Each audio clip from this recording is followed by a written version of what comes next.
A storm is coming.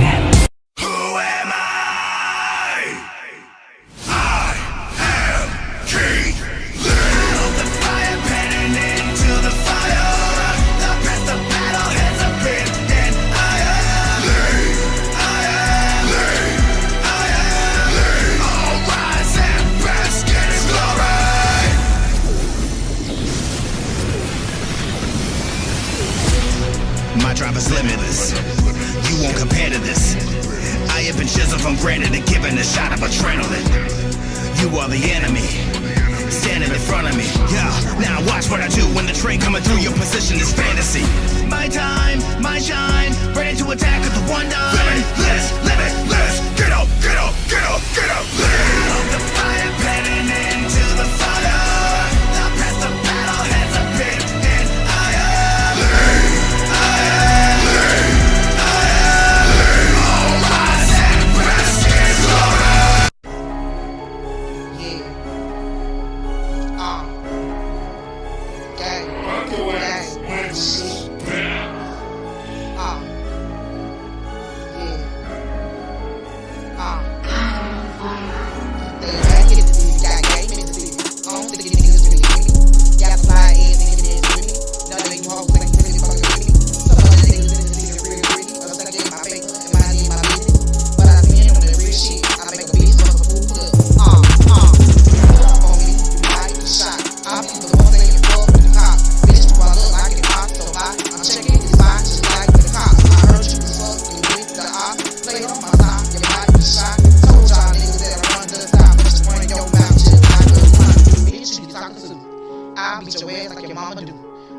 out here with you? What? ACT, did you see this? Look, if it ain't official DanaJay, Levi for Kelly, or Prima Donna News, I don't even want to see it. Let's take this off. Look. You got some weed? Dang. I gotta get some. Alright, hurry up. Diesel and them here, everybody here, we waiting on you. Alright. But I know that there's more. More for you, more for us. DJ discretion. Flow still sick, I ain't talking the pandemic. DJ discretion. Flow still sick, I ain't talking the pandemic. DJ discretion. Flow still sick, I ain't talking the pandemic.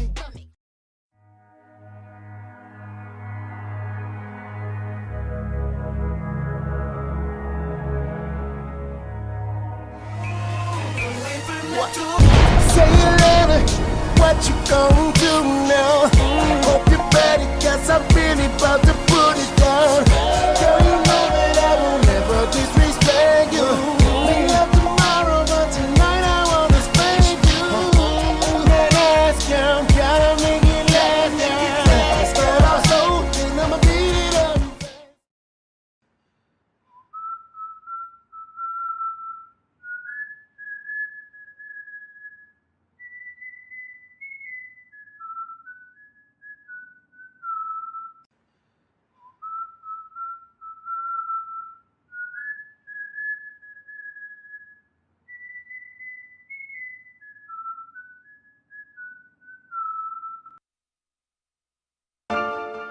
See, this is what happens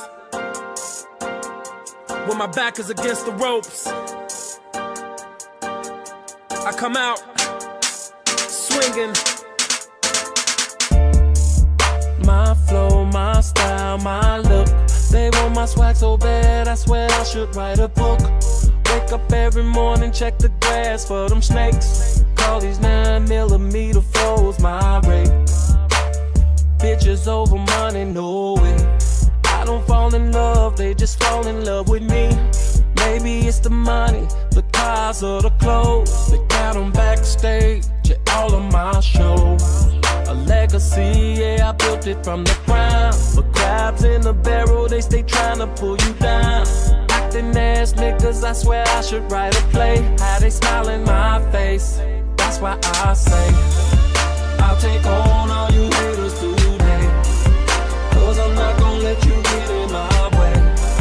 See, there's one thing that y'all don't understand. In the end, I'm gonna be the last man stand. The last man stand. The last man stand. The last man, I'm gonna be the last man stand. The last man stand. The last man stand. The last man, I'm gonna be the last man stand. My chain, my watch, my diamonds, I would give them all up to have a day of silence. Cause dealing with the paparazzi on a daily, I swear it's enough to drive a rich man crazy. Good weed rolled up sky high.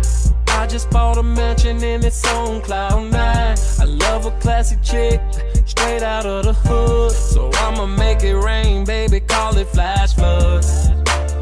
Niggas putting bounty on my head. Sometimes when you so loud, they would rather see you dead. Call me hammer, they can't touch this. My whole life has been ordained. I'm going for the fame, that's why I say I'll take on all you haters today, cause I'm not gonna let you get in my way. See, there's one thing that y'all don't understand. In the end, I'm gonna be the last man stand. The last man stand. Last man stand, the last man, I'm gonna be the last man stand. The last man stand, the last man stand. The last man, I'm gonna be the last man stand. Lord, take this cross up off my back, it's heavy. I'm about to hurt somebody, heaven save me.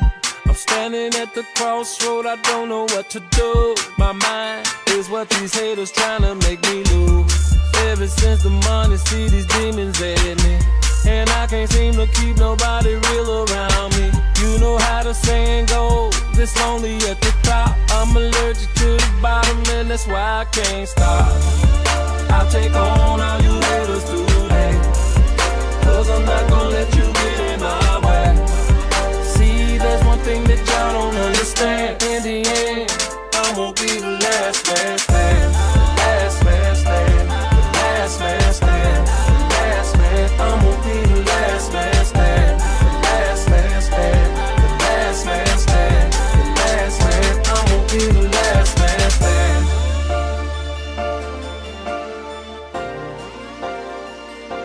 The last man stand.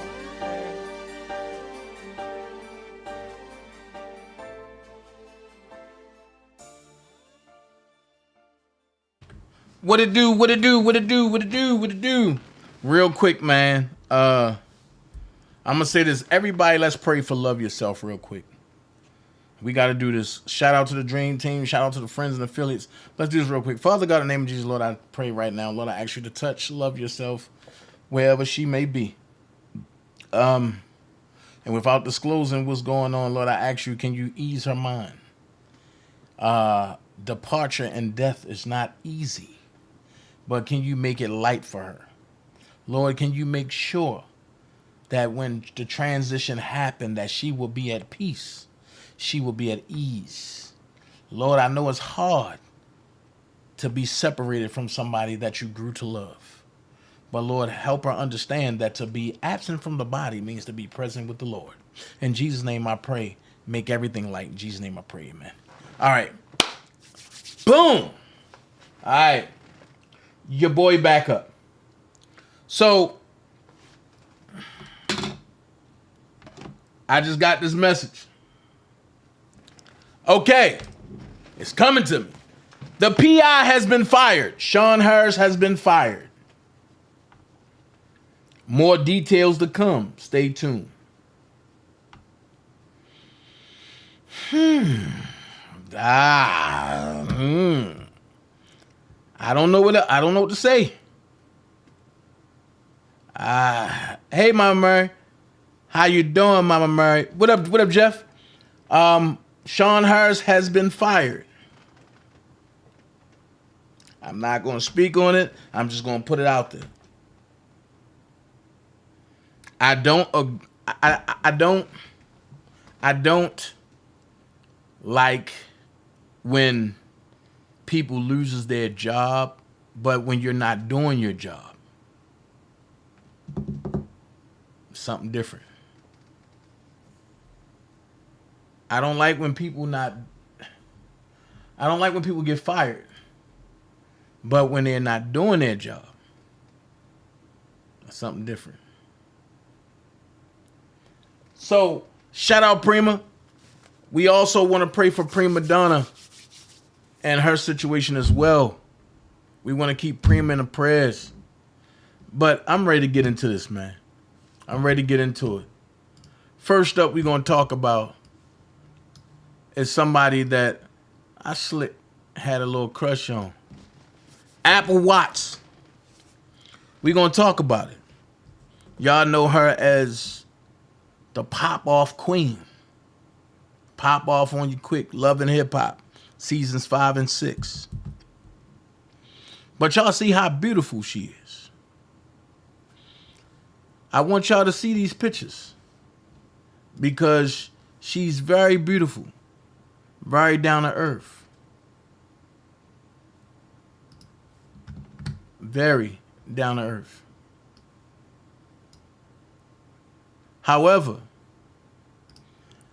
this is why I tell people you shouldn't worry about looks. Judge people by the content of their heart. Because this was her a couple days ago. She been in a coma for like 3 months. Check this out.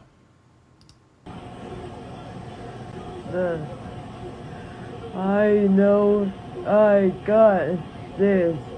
I am trying my best. They know. I know They know. Can you see what they saying? I'm going to say this. Keep pressing, Apple. We're going to keep praying. You got this. You got this. It's sad, but you got this. Now, the next thing I'm going to talk about real quick is I support Jessica Reed. This is what a real victim is. I support Jessica Reed. Y'all know I've been talking to her for a year now. So I support her in everything that she do. Everything that her family do. Let's get justice against Charlemagne for Jessica Reed. Also, I will say this. What up, Jeff? Bro, Jeff Taylor here. What I will say is this right here. I just got off a panel with Black CEO, and before I got the call, and I want to thank Black CEO publicly. Because in spite of whatever, he opened his panel for brothers to come and talk. And I feel as though that God is using brothers in this day and time. So, let's get into it. I'm ready. Are you? I'm ready. Are you? I'm ready to get into it. So, we're going to talk about this right here. This is Chicago, Illinois. And I've been clowned because I've been told it's Illinois and not Illinois, but it's spelled Illinois, not Illinois. Jeff, if I'm wrong, let me know if I'm wrong because I say Illinois. But this is the United States District Court for the Northern District of Illinois. Eastern Division, United States of America versus Robert Sylvester Kelly et al. Pay attention. They made him a person. Violation number 1. Where the United States is still a corporation. So, I ain't going to get into it because I'm going to lose some of y'all. So check it. This docket entry was made by the clerk on Tuesday, June the 21st, which is today, 2022. Minute entry before the Honorable Harry D. Leavenweather for the video hearing set for 6/21/2022 at 9:30 a.m. Members of the public may dial in using 571-353-2301, meeting ID 97117955. Persons granted remote access to proceedings are required to mute their lines upon entry. Persons found to have violated the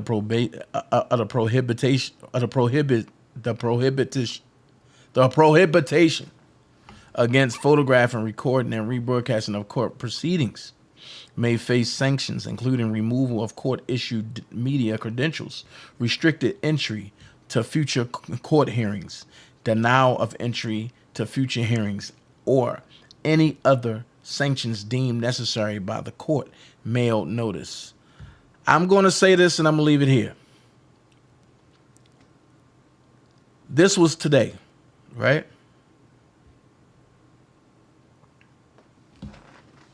This was put into play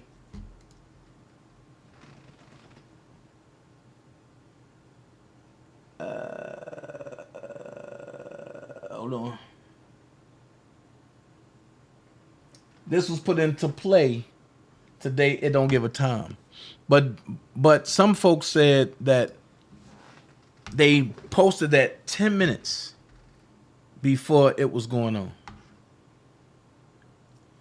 And then Jeffrey Taylor, you see what he just put up here? See what bro just put up there? S is silent, actually, but a lot of people say it the same way. Okay, cool. But that motion went out 10 minutes before they actually went into the video status conference. The reason why is because of what happened on the last call. I said that people were going to pay for the stuff and the ignorance of other people, which is not fair. Also, I went to Justice for R. Kelly and I said, I don't think you should post what's going on because, you know, it might be a repeat situation. However, I will say this. The people who have that letter that I just showed, because I wasn't on the call, I was at work. They have, not all, but majority have their pacer, whereas that if anything new hit, it sounds their phone or their device. So that's how certain people got on the call. However, I don't know what was on the call, but from what I heard, that it was a silent call. You heard typing, but you didn't hear nothing else. So only the legal aspect of it can be explained by people that's deeply in the legal field of it. Whether you are a lawyer, whether you are an attorney, whether you are a paralegal, whether you are working in that field to some capacity, you will have a way of knowing. So, it wasn't at 9:30, it was at 10 o'clock. And what came out of that was this. This is what came out of it.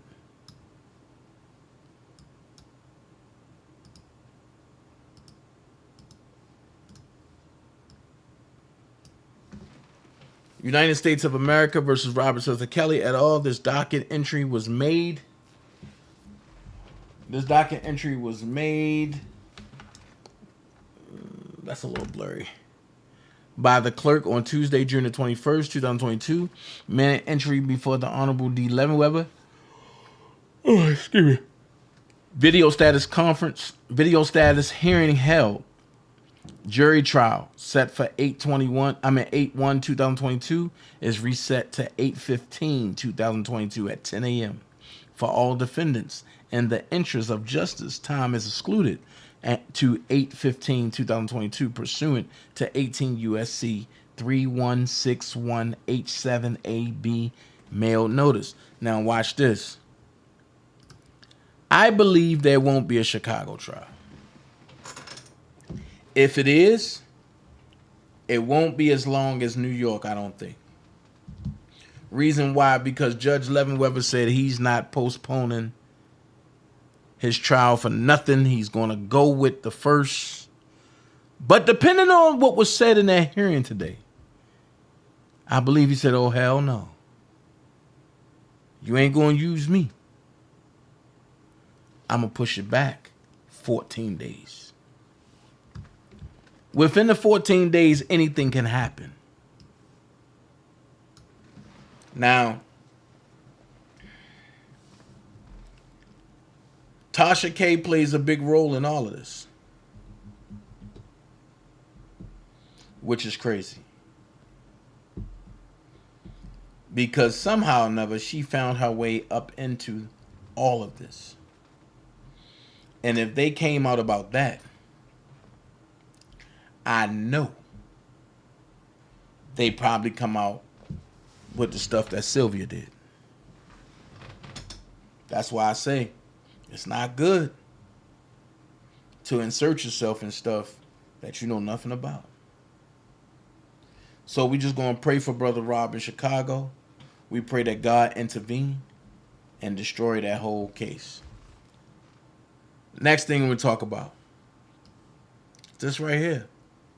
Let's read it. I don't know about y'all, but I'm ready. I'm ready to do it.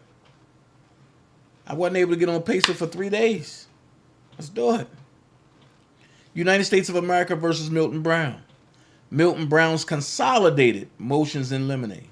Ooh, that means he consolidated all of them together. Defendant Milton Brown, by the Federal Defender Program and its attorney, Mary H. Judge, respectfully moves the court in limine for entry of orders excluding or admitting certain evidence and argument as set forth below. Background. On February 13, 2020, the government filed a 13-count superseding indictment charging Robert Kelly, Daryl McDavid, and Milton Brown with a host of offenses. Count 6 of that indictment charges Mr. Brown with receiving pornography in violation of 18 U.S.C. 2252A, A and 2, and B1. Specifically, the indictment alleges that from 2001 to 2007, Mr. Brown conspired with Mr. Kelly, Mr. McDavid, individual A, and individual B to receive video 2, 3, and video 4, according to counts 1 through 4. Those three videos depict minor 1. Count 5 alleges that Kelly employed Mr. Brown from approximately 1997 to approximately 2019. Importantly, count 6 is the only count under which Mr. Brown is charged. 1. The court should permit Mr. Brown to admit evidence of his own character. Federal Rule of Evidence 404A states that an accused may introduce evidence of a pertinent trait of his character. The word pertinent is read synonymous with relevant. United States versus Stagg 553 F2D 1073. 1075, 1977, 7th Circuit. Consequently, the basic question is whether the character trait in question would make any fact of consequence to the determination of the case more or less probable than it would be without evidence of the trait, ID at 1075. Such admissible character evidence may be proved by testimony about Mr. Brown's reputation or by testimony in the form of an opinion. And additionally, specific instances of Mr. Brown's character may be introduced if that character is an essential element of a charge, claim, or defense. Fed R evidence 405 evidence that Mr. Brown is a law-abiding person would tend to make it less likely that he would knowingly break the law by retrieving child pornography. And Michelson versus United States 335 U.S. 469, 1948. The Supreme Court stated that possession of characteristics, including being a law-abiding citizen, would seem incompatible with offering a bribe to a revenue agent, which was the crime charge. Hold up. Time out. Hold up. Time out. They saying with offering a bribe to a bribe to a revenue agent. When I hear agent, I think of the feds, right? So now they trying to make Chuck and Keith agents. So I get it. In order for them to get Chuck and Keith to talk about what happened, they had to make them agents of some sort, which means they got immunity. Why is it that the government is giving people that done wrong immunity, but the person who haven't did anything at all, they are persecuting? Make it make sense. As Brother Black CEO say, somebody need to tuck their balls and turn in their driver's license. Which was the crime charge? So June Brown was charged with offering a bribe to a revenue agent. So now the government is repositioning and making up titles for people that they bring in, all because they want to catch the big fish. Make this make sense. Which was the crime charge? Mickelson at 483, see also United States versus Jailbird, 504 F2D 892-895, First Circuit, 1974. Character evidence is admissible to show a party's general renown for honesty and lawfulness.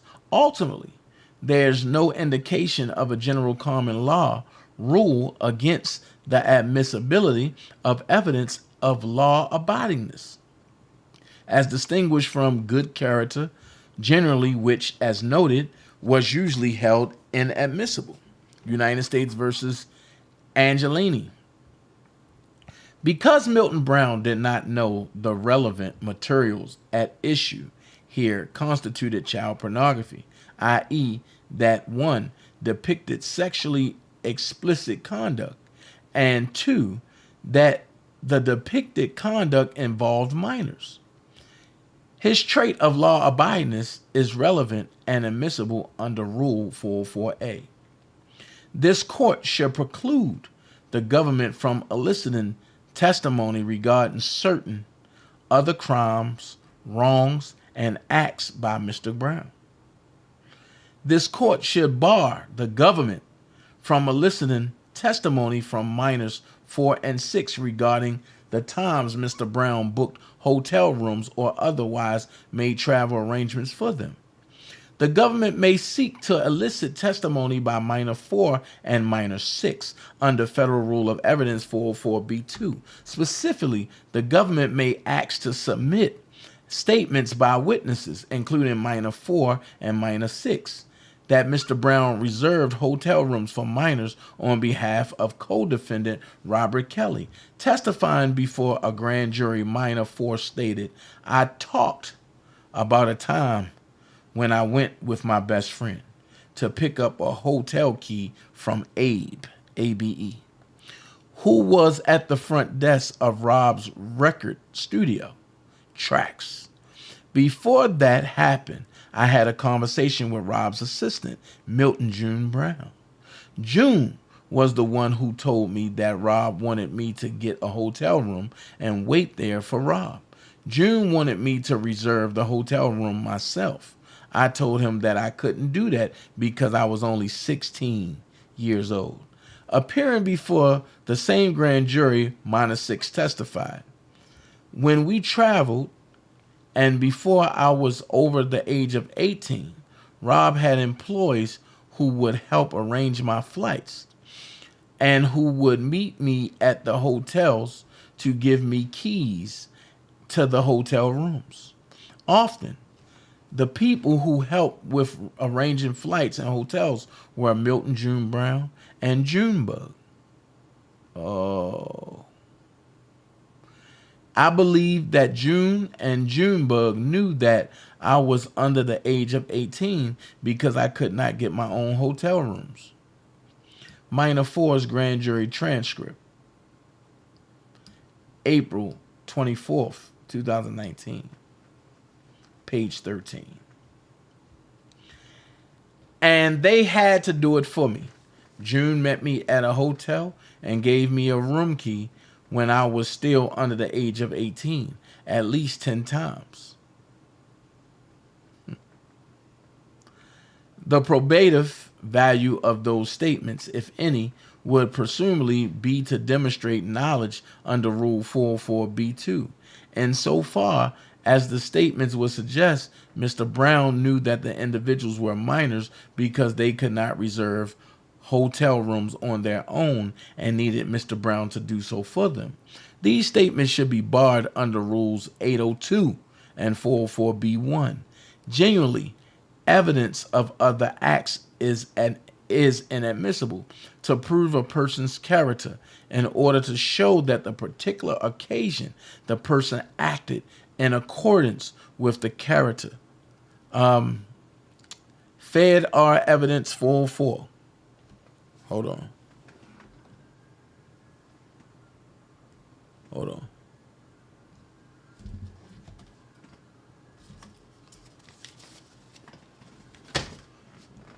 That mosquito down.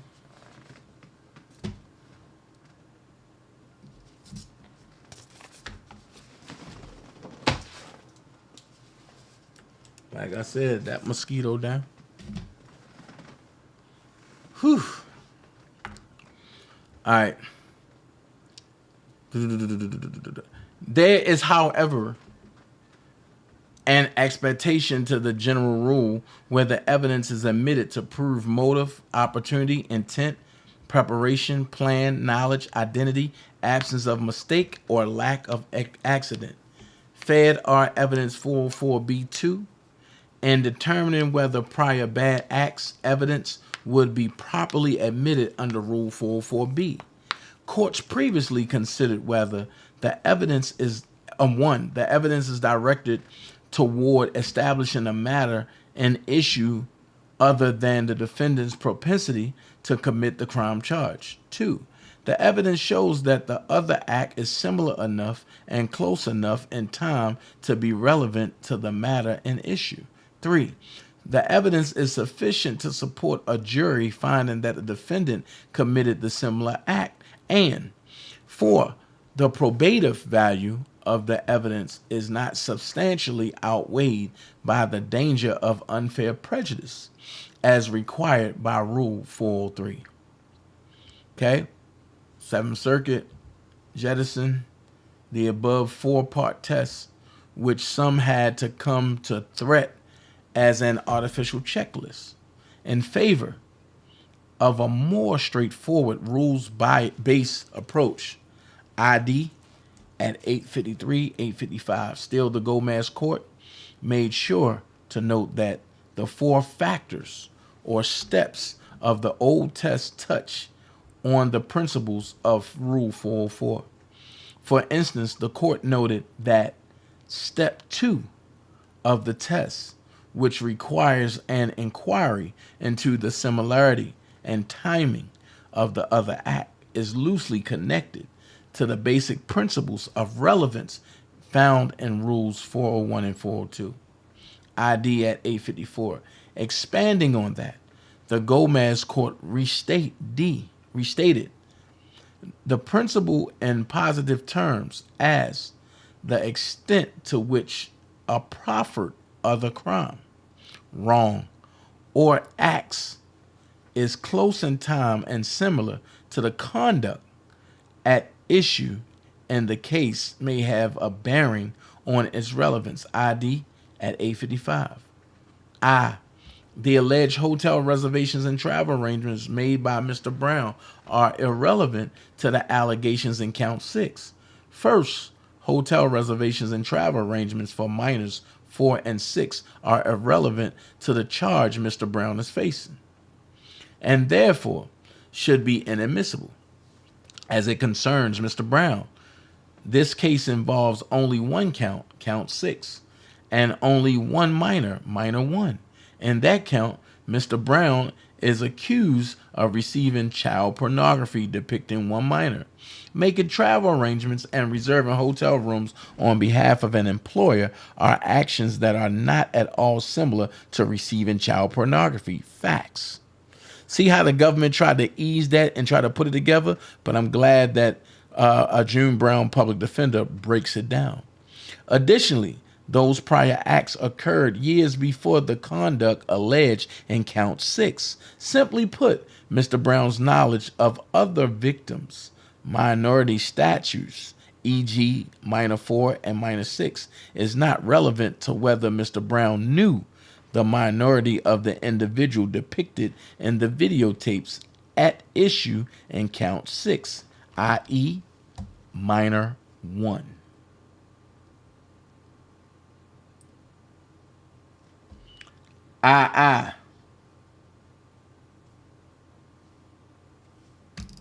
Hold on.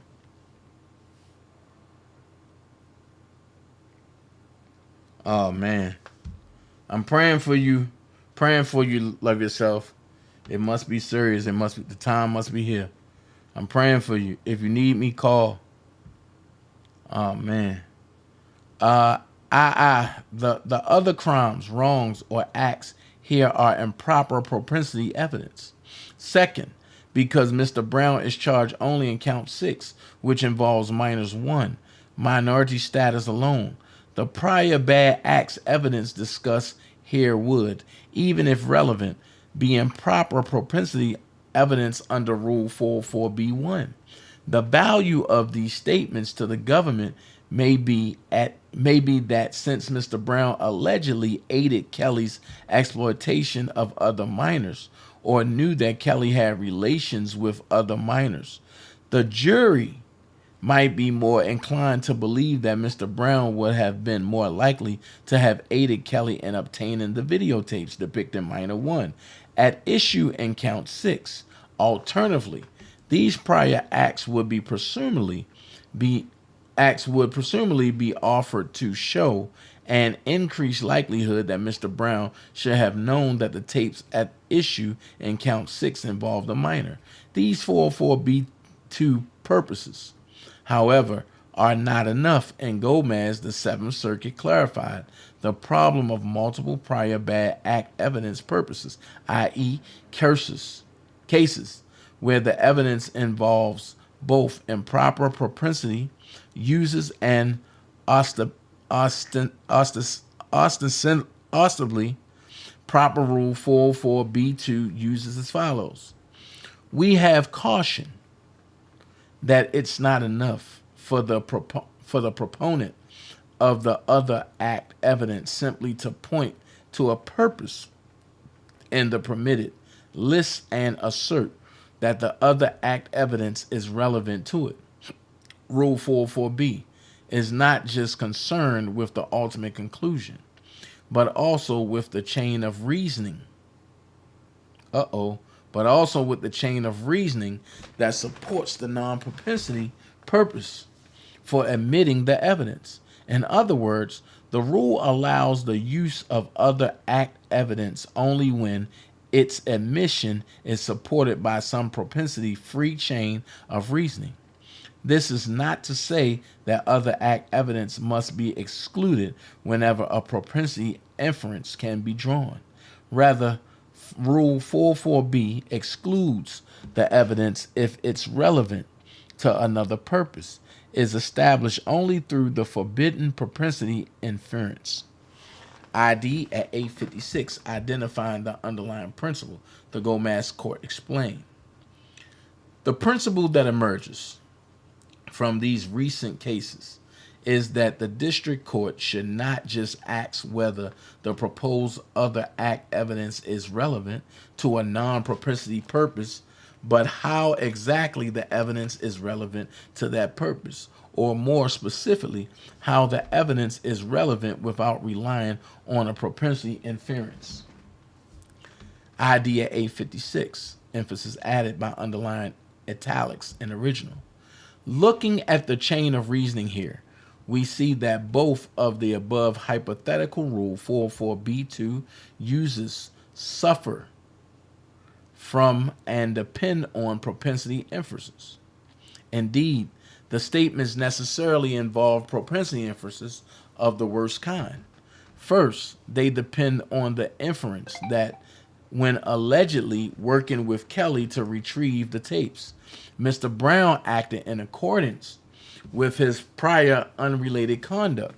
Further, they also depend on three additional, even more troubling inference unrelated to Mr. Brown's own character. One, that Kelly, when producing the tapes, acted in accordance with his prior conduct. Two, given Kelly's prior conduct, the person depicted on the tape was likely a minor as well.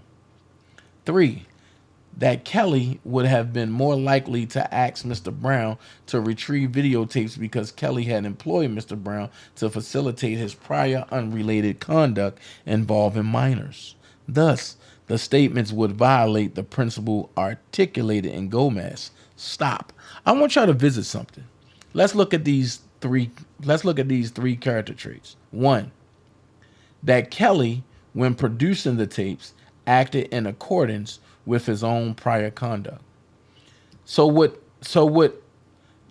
Milton Brown public defender is saying is that the government is alleging that Kelly, when Rob was producing these tapes allegedly, acted in accordance with his prior conduct. So pretty much they trying to say, based on what was said in the 2002 to 2008 trial, Robert is still doing that now in time. which makes this whole case double jeopardy. 2, given Kelly's prior conduct, the person depicted on the tape was likely a minor as well, which means, given Kelly's prior conduct, the government put out there that he loves minors. So pretty much what they're saying is, since they put the narrative that Kelly loves minors, which is giving him his prior conduct, that they want everybody to believe that the person depicted on the tape was likely a minor as well. You can't do that. Because if they couldn't tell in 2008, how in the hell are they going to tell in 2022? One little thing that stood out, they said depicted on the what? Tape, not the DVD. So if a DVD pop up, guess what? Chain of custody is broken. 3, that Kelly would have been more likely to ask Mr. Brown to retrieve videotapes because Kelly had employed Brown to facilitate his prior unrelated conduct involving minors. So pretty much what they're saying is everybody that been around Robert, that loves Robert, that hangs around Robert, have some sort of act of conduct dealing and messing with minors, which is totally false. That's why they came back and said, thus the statements would violate the principle articulated in Gomez. In sum, the government should be barred from eliciting such testimony. First, the other act's evidence constitutes an admissible hearsay. Okay, here we go. First, the other act's evidence constitutes inadmissible what? Hearsay. Which is everything that I've been saying. So no matter what the other side say, guess what? The courts and the lawyers say that it's hearsay. Second, the other acts are too dissimilar and distant in time to be relevant to the allegations in count 6. Well, if Milton lawyer can pick this up, what goes for Milton goes for Robert. So not only do you have a public defender breaking it down, you got Bonjean breaking it down too. Third, the other act's evidence constitutes impermissible propensity evidence because the chain of reasoning necessarily includes propensity inferences. Wow. Smashed them with that. This court should bar the government from eliciting testimony from individuals D and B regarding Mr. Brown's role in arranging an abortion for one or more of Kelly's alleged partners. What? The government may seek to elicit testimony from individual D regarding the role Mr. Brown may have played in her abortion. Specifically, the government may elicit testimony from individual D that Kelly paid for the abortion and that Mr. Brown, acting as Kelly's assistant, made the abortion appointment, drove individual D to the appointment, and posed as individual D's uncle when they filled out the paperwork for the procedure. Additionally, the government may seek to elicit speculative testimony from individual B that Mr. Brown and others arranged abortions for minors on Kelly's behalf and that Mr. Brown and others had asked him about abortion laws.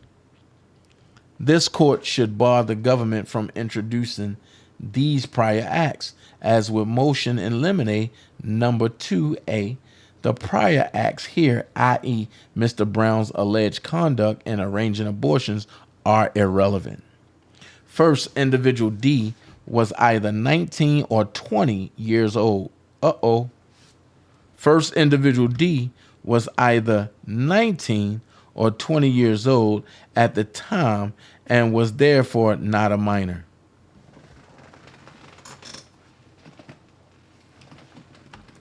First, individual D was either 19 or 20 years old at the time and was therefore not a minor. So that goes what I said. That goes what I said. But everybody was saying, oh, no, she was under the age. No, Lisa Van Allen was not. Second, individual D's minority status is not at issue in this case, as it concerns Mr. Brown. Third, there is no indication that minor 1 is one of the minors who were rumored to have received an abortion arranged by Mr. Brown. Uh-oh. Uh-oh. Uh-oh. Second, individual D's minority status is not at issue in this case as it concerns Mr. Brown. Third, there is no indication that minor 1 is one of the minors who were rumored to have received an abortion arranged by Mr. Brown. Key word, rumored. There's no facts there. Look at all these rumors flying every day.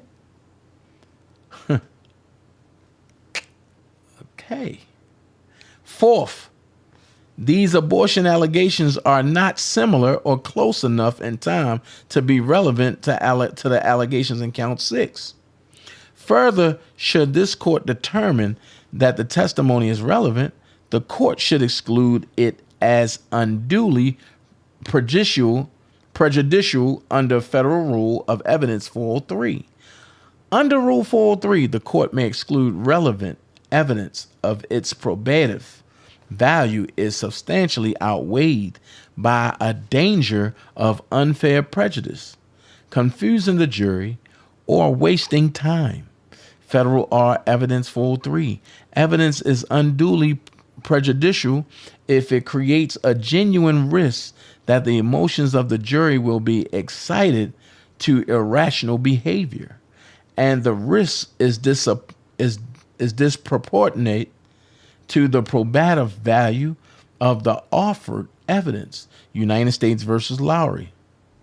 Testimony that Mr. Brown arranged abortions for minors is obviously likely to elicit a strong negative emotional response from jurors. Additionally, because those rumors are alleged abortions involve people other than minor 1, and because the ages of those people, including minors and adults, varied significantly between the ages of 16 and 20 years old, there is substantial risk that the testimony would confuse jurors. Yeah, it would. What little probative value the evidence may have is substantially outweighed by the risk of unduly prejudicing and confusing jurors.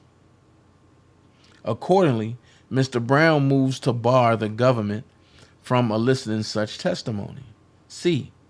The court should preclude the government from eliciting testimony from individual B regarding Mr. Brown's role in inviting concert attendees backstage for R. Kelly. The government may seek to elicit testimony from individual B regarding the role Mr. Brown may have played in inviting minor concert attendees to meet Kelly. Specifically, the government may prompt individual B to testify that Kelly would identify girls ranging in age from 16 to 20 years old in the audience and instruct his employees, including Mr. Brown, to invite them backstage. Stop. If you at a concert, how you know a person is 16 years old?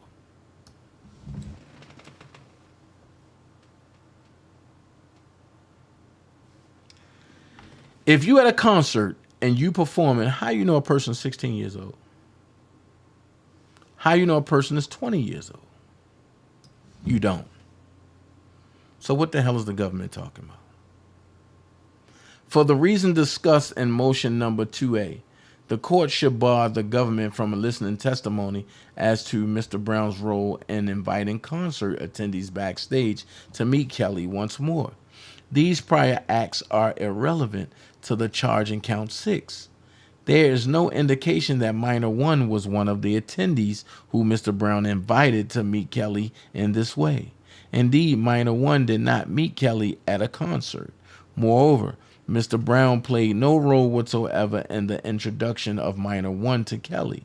Also, there is no indication that Mr. Brown witnessed Kelly engage in sexual activity with any of the attendees that he invited backstage. Again, this conduct is not similar enough to be relevant to the allegations in count 6. Further, even if this court finds that it is relevant, it should preclude testimony as to the acts under Rule 403. As with the abortion discussed above, the alleged conduct here would unduly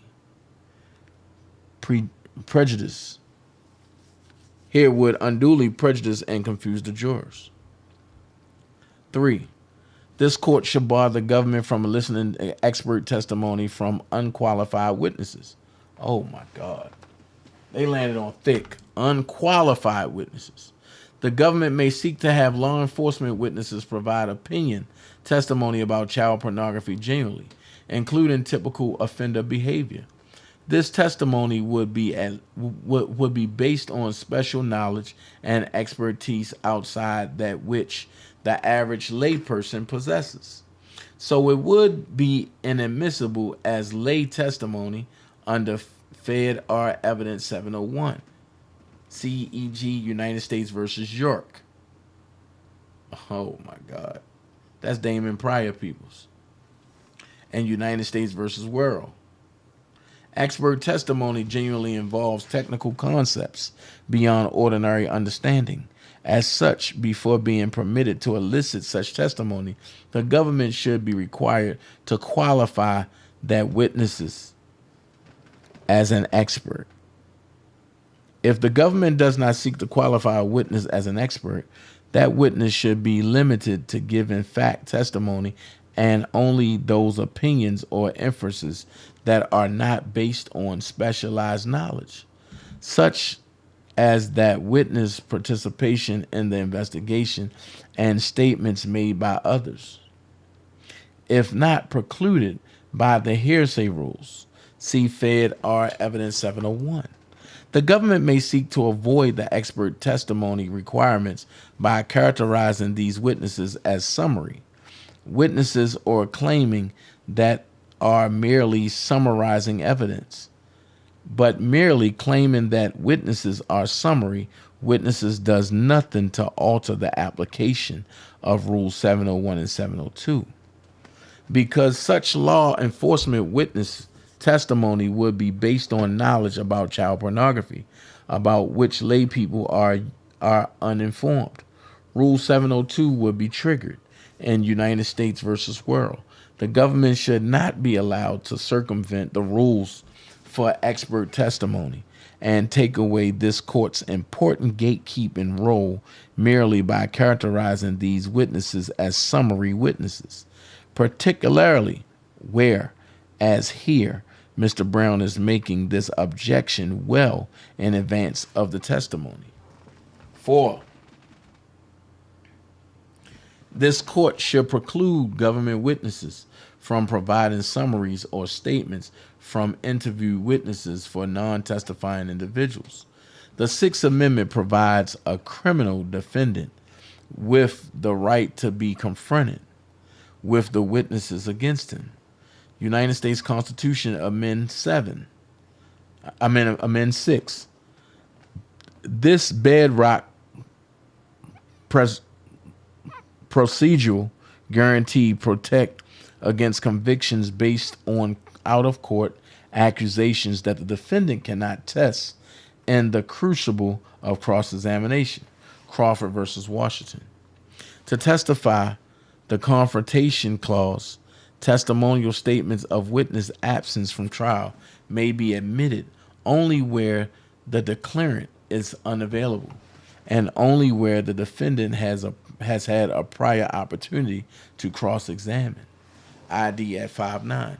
Despite the Confrontation Clause guarantee, there are some limited exceptions as the Seventh Circuit noted. We have explained that such out-of-court statements are admissible as non-hearsay when offered to make a defendant's recorded statements intelligible for the jury, that is, for context, or when brief and essential to bridge the gaps in the trial testimony that might significantly confuse or mislead jurors. United States versus Walker. Still in that very decision, the Seventh Circuit immediately cautioned that these limited non-hearsay uses do not open the door for law enforcement officers to narrate the course of their investigations and thus spread more before juries damning information that is not subject to cross-examination. ID at 658. Having repeated that warning, the Seventh Circuit then offered the following criticism of the government's use of out-of-court statements.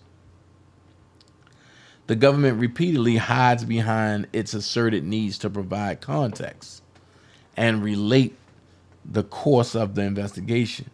These euphemistic descriptions cannot disguise a ploy to pin the two guns on defendant while avoiding the risk of putting the non-testifying informant on the stand. Wow. Wow. Excuse me. Thus, the Seventh Circuit has made clear that the exceptions to the Confrontation Clause must be limited if it is to not eviscerate the constitutional right to confront and cross-examine one's accusers. ID at 658, quoting United States versus Silva. Additionally, other circuits have taken a similarly strong stance. Consider, for example, the Fifth Circuit's recent warning against the use of out-of-court statements against criminal defendants in United States versus Hammond. In that case, Officer Stanley offered testimony to explain how the Drug Enforcement Administration, DEA, became interested in Hammond. When testifying, he offered the testimonial hearsay of non-testifying witnesses, a confidential source, an unknown declarant, and a non-testifying officer. The confidential source, Stanley testified, told him that Hammond was moving multiple ounces of meth, ID at 764. The unknown declarant, Stanley testified, told other law enforcement agencies that Hammond was selling narcotics. Then Stanley proceeded to recount the controlled purchase that justified the search warrant and veered off course again when he described a controlled buy that was witnessed by not by Stanley but by another officer who never testified. Wow. When evaluating Hammond's confrontation clause challenge, the Fifth Circuit outlined its inquiry as follows. We asked 3 questions to determine whether admitted evidence violated the confrontation clause. First, did the evidence introduce a testimonial statement by the non-testifying witness? Second, was any such statement offered to prove the truth of the matter asserted? Third, was the non-testifying witness available to testify, or was the defendant deprived of an opportunity to cross-examine him? If the answer to each of those questions is yes, the confrontation clause was violated.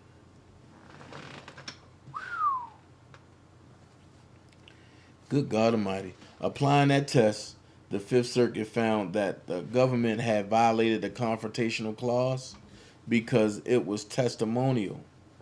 The primary purpose was to establish events relevant to criminal prosecution, offered for the truth of the matter asserted. The evidence blatantly linked the defendant to the crime, and the non-testifying witnesses were not available, and the defendant did not get a chance to cross-examine them. Turning to the decision reasoning, the Fifth Circuit decision of the confidential source's statement is beneficial, but for our purposes, the most relevant analysis is that of Stanley's testimony regarding the controlled by. Accordingly, the following excerpt provides the Fifth Circuit reasoning as to that testimony. I'm going to let y'all read that. I'm going to go get some drink real quick. Y'all go ahead and read that.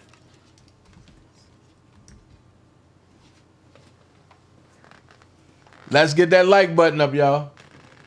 I need 40 more likes. Oh, go get some drink.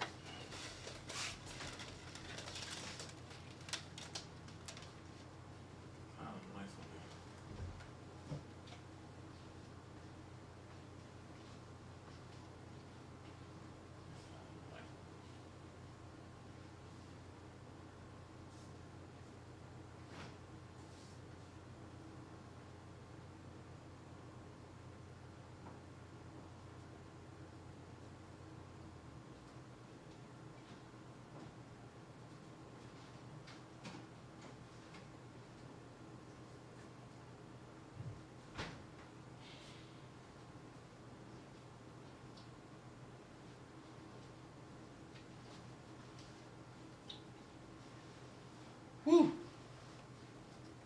Let's get back on track.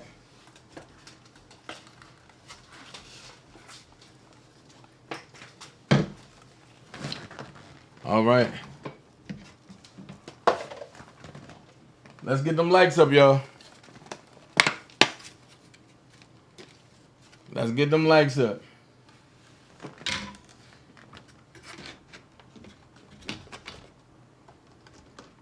There's no way I should have 71 likes and 141 people here. Come on. It don't cost you nothing. Just hit that like button like I did.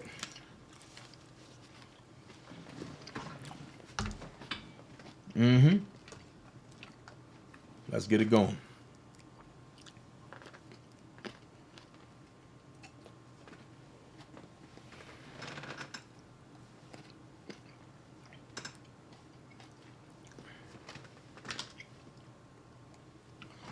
Let's go. I believe that I can get 26 more likes. Let's go.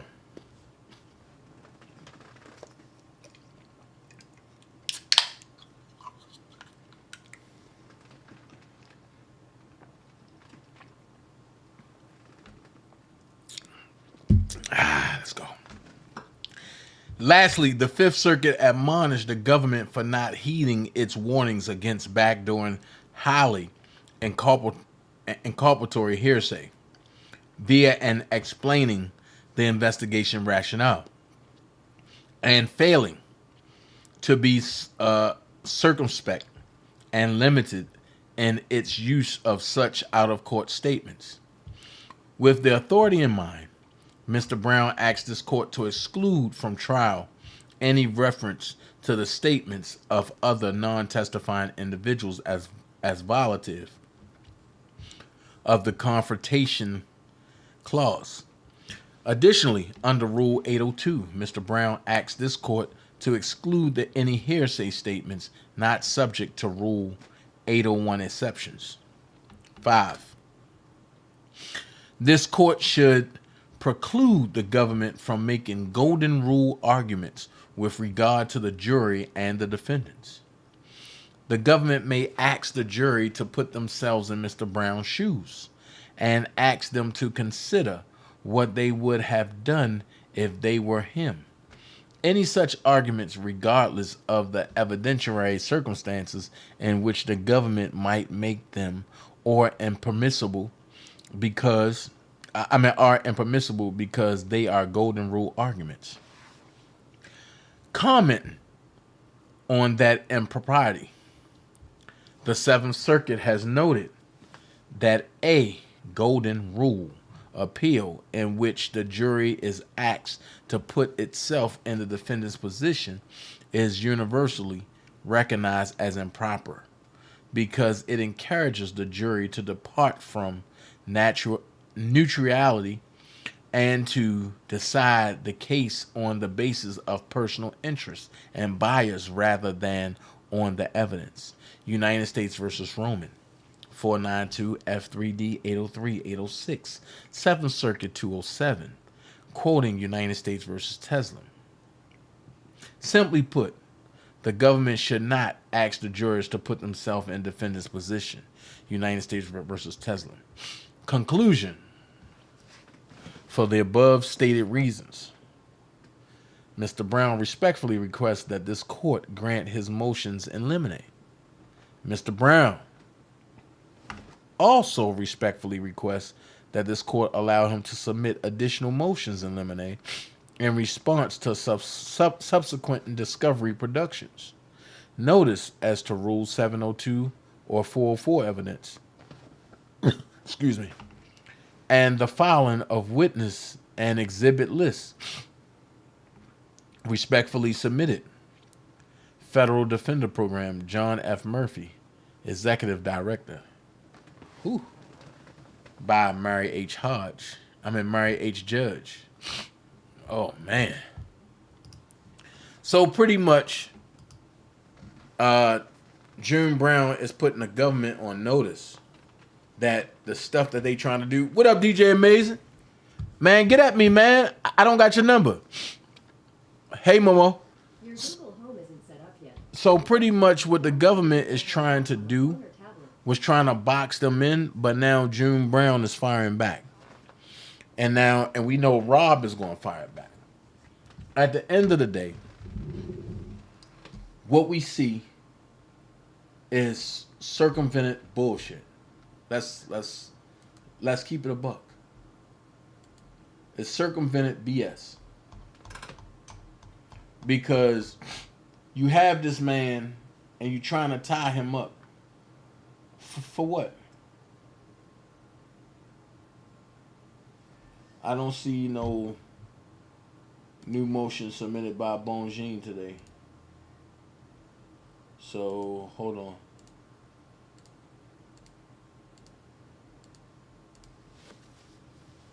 So, ooh, Kelly, Robert.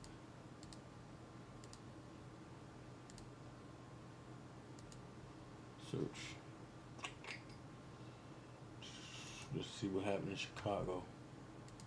If anything was put out. Nope. Nothing was put out in New York or Chicago new. So what I'll say is, if something dropped, I'll definitely let y'all know.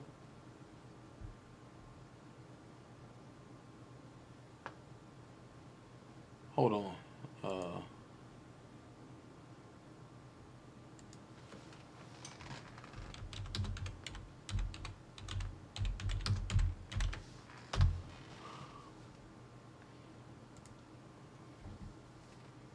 This is crazy.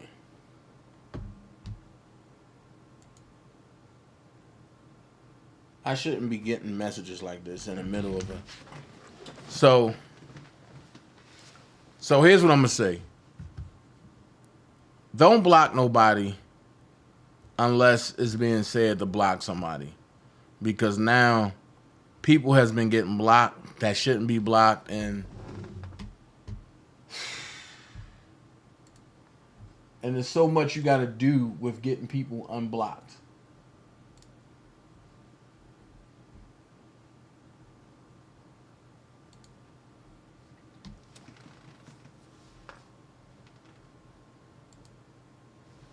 I think I need to have a mod meeting. Let's see.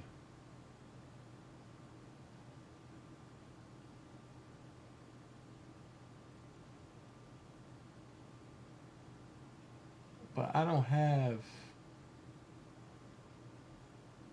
no crazy. Oh. This bot. Who's Restring bot?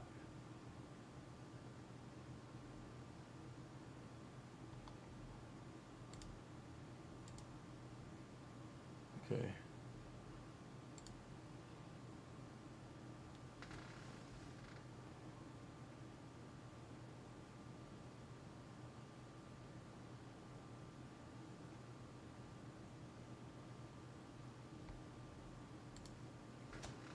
Okay.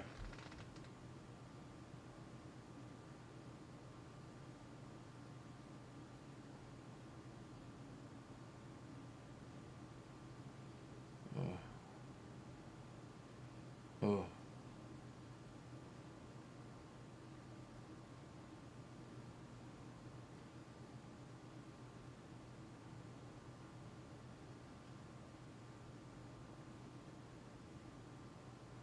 Okay. Hold on, y'all. I gotta go through. Okay.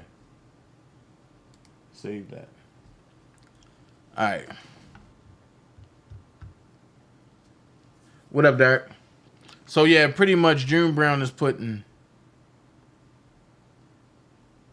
June Brown has put the government on notice. And honestly, the June Brown did to the government what the government tried to do to Robert. She will file right before midnight. Okay. Well, we're gonna see. I'll be up. I'll be up.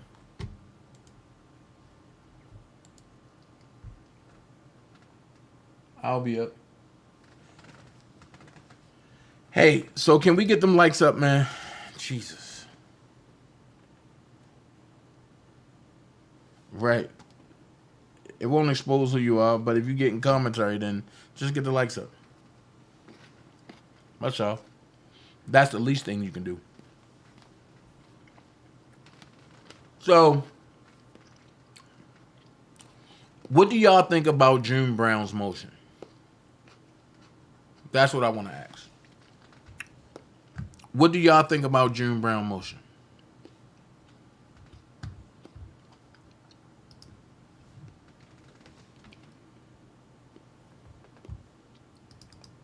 Because, see, I'm about to go in now. We're going to talk about some things.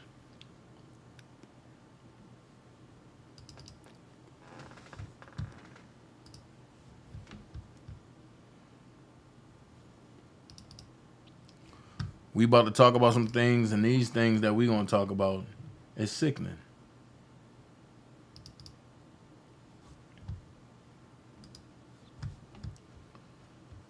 And I'm going to pick out some sickening things.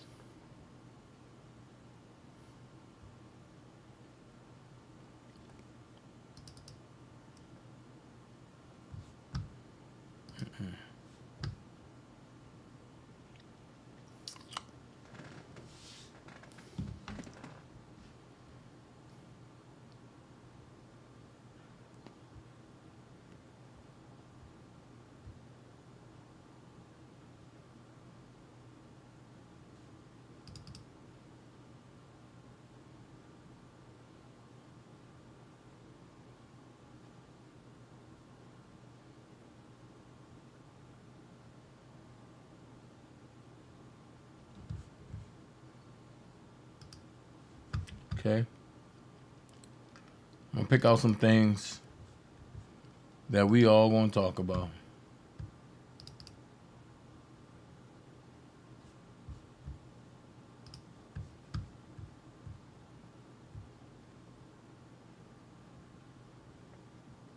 So, in picking out these things, right? I hope no one gets offended. Because we're going to discuss. We're going to discuss some things.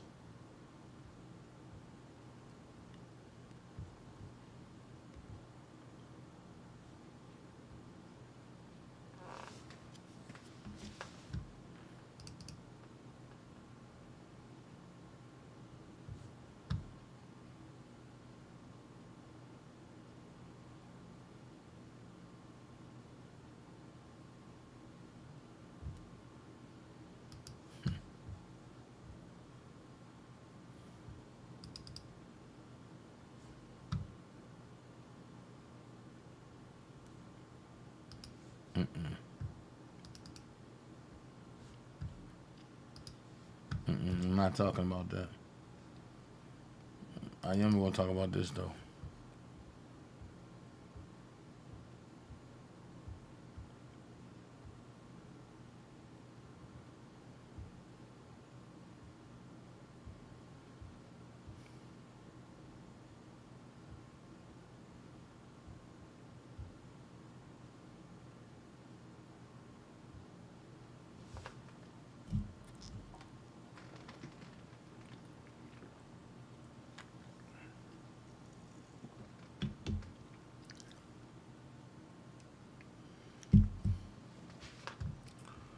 Okay, here we go.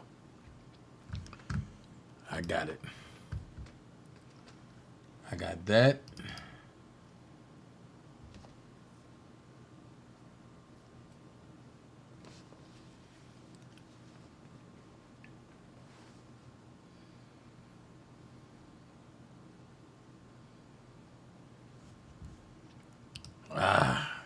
Got it. I got those two things that I needed. Hold on. It's about to get spicy over here.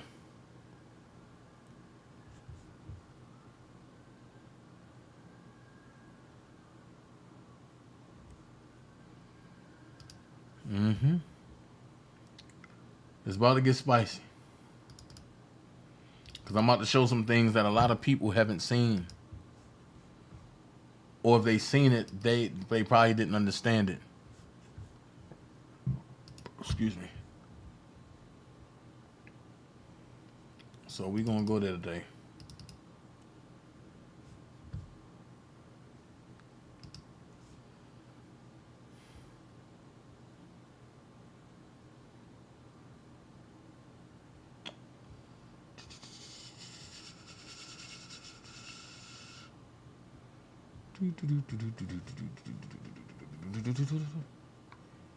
And here we go.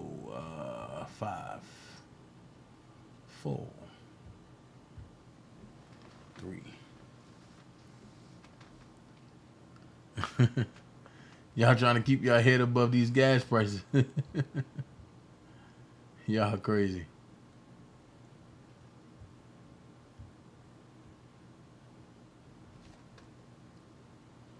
Y'all crazy. Is that enough for the night? Yes, enough for the night. All right. First thing I want to talk about.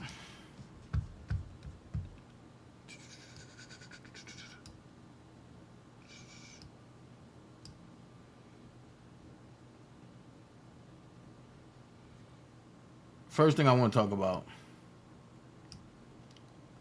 is this right here.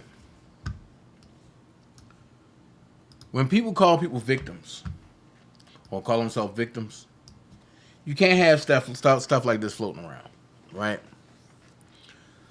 So Lisa Van Allen was responding to Sunset Boulevard 91.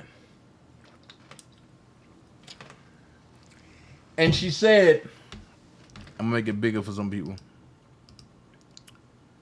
She said, how could I hate someone who hasn't done anything to me?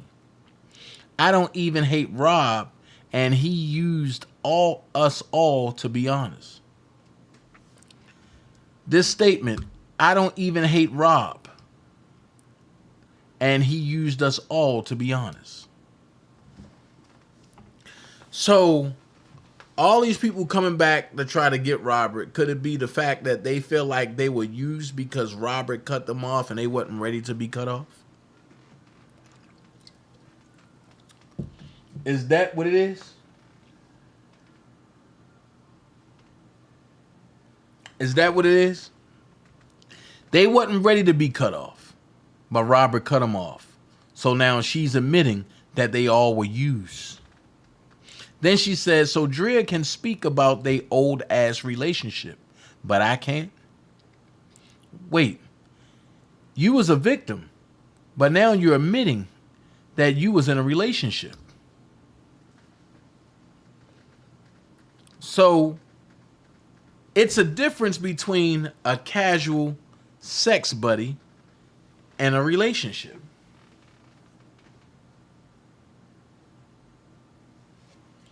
It's a difference between a casual relationship and a sex partner. And then she says, doesn't the world deserve the facts? I was the first to come out, and I'm not charging for my story. It's free. Hashtag raise awareness. So what are you raising awareness about? And, excuse me, and if you was a real victim, why do it matter if you was first, second, third, or fourth to come out? Here's the thing. Second thing I'm going to talk about is these signatures. You have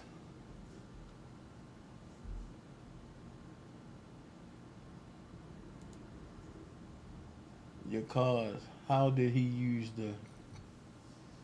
They had nothing to give him. Facts. Sex he could have gotten anywhere. These women are crazy. Thank you, Elvira Ward. And facts. A lot of it was revenge. Because the fact he moved on, they wanted more than he wanted to give. Facts. This was always about money. Facts, Genuine. I meant Gemini Don. I said Genuine. They was finished. They was not finished using him. Right. I remember Lisa Van Allen was on the video with Keith Murray and R. Kelly back in 1988 with the song Home Alone. Facts. His lawyer pointed out the hearsay. That point right there. So, you want to talk about, oh, I got proof Robert paid me. If you look at the top right here, say Geronda Johnson.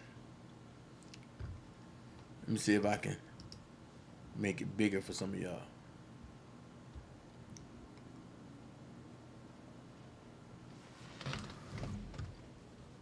Geronda Johnson.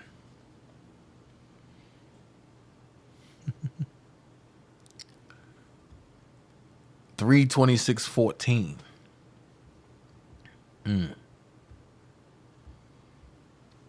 And then they put that for Robert Kelly to try to make it seem like Robert authorized this, which is not true.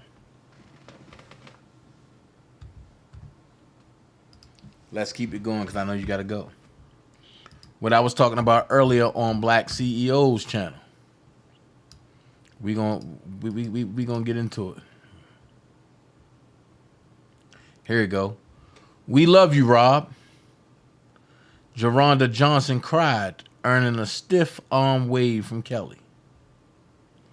Johnson. Let me highlight this. Johnson was 18 with the ID to prove it. Now, this coming from press. Johnson was 18 with the ID to prove it and planned to spend the next few weeks at the courthouse testing her personal system of justice. If he's hot, he must be innocent. I've seen that tape. That ain't him on that tape. He wouldn't do nothing like that. So the person asks, so what would you say if R. Kelly asked you out? I inquired. She said, yes, he ain't even got to finish the sentence. So dude said, what if he wanted to tape you?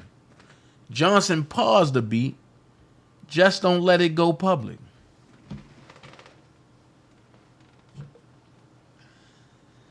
So at that point, you wanted to be recorded.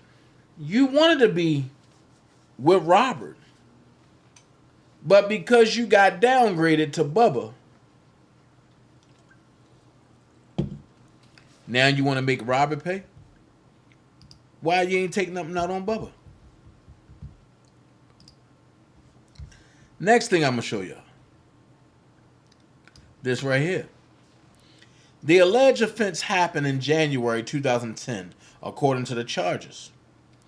The charging document does not contain many details, but the new case may not involve a new victim, since the initials of the victim in the latest case are the same as one of victims in the cases previously charged. The new case charges Kelly with 4 counts of aggravated criminal sexual assault, 2 counts of criminal sexual assault by force, 2 counts of aggravated criminal sexual abuse, and 3 counts of aggravated criminal sexual abuse against a victim between the ages of 13 and 16. Kelly, who was free on a $1 million bond following his indictment in February, in sex abuse cases involving 4 alleged victims. So wait.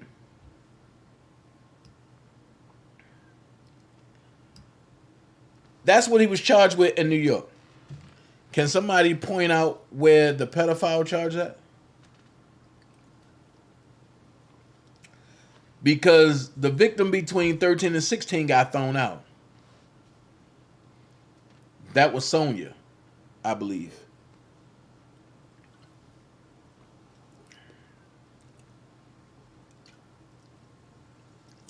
So, can you tell me where pedophile charges at?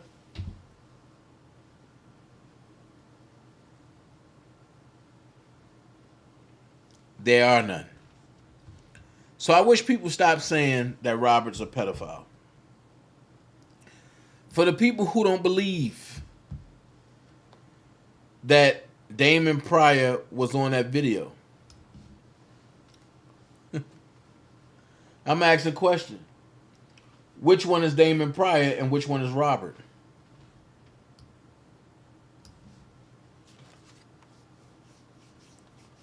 So close that it's scary. Which one is Damon and which one is Robert?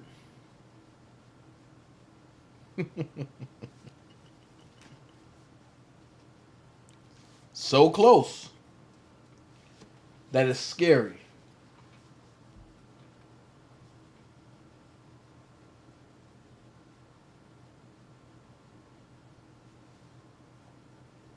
Facts. Facts, Amari Thurman. Like I said, I'm going to show stuff that's going to make you say, Which one is Robert and which one is Damon? You can't tell.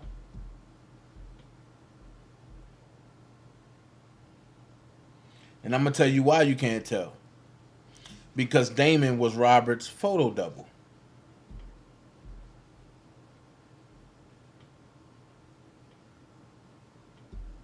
Yep. Amani Thurman, you're absolutely right. So it's way too close.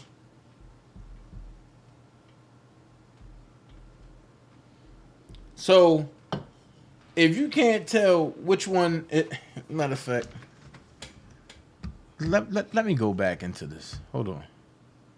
I'm going to put that to the side for a second. Let me go into this. Let me go into this. Hold on. Watch this.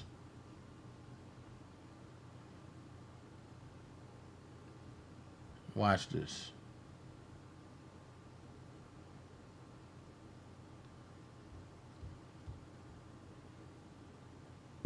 Excuse me.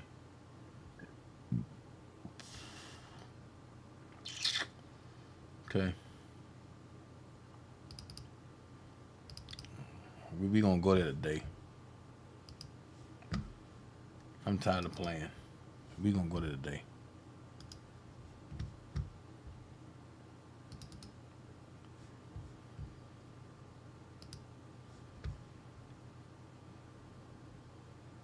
We gonna draw a comparison today.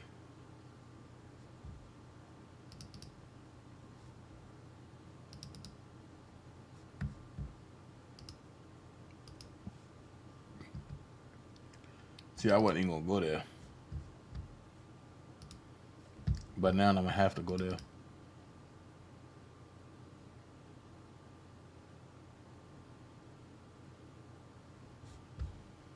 I'm gonna show you how the government plays games.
Now, here come the inconsistencies.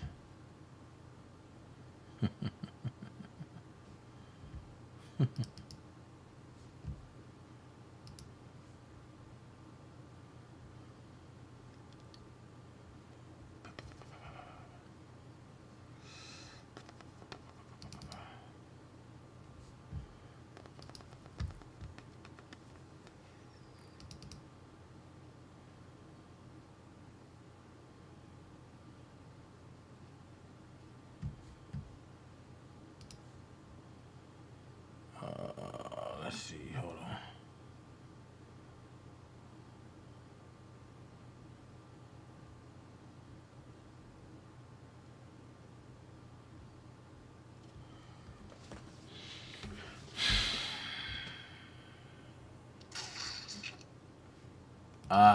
Here we go.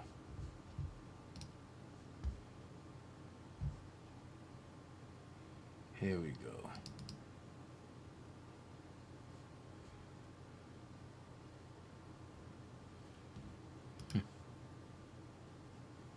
Here we go.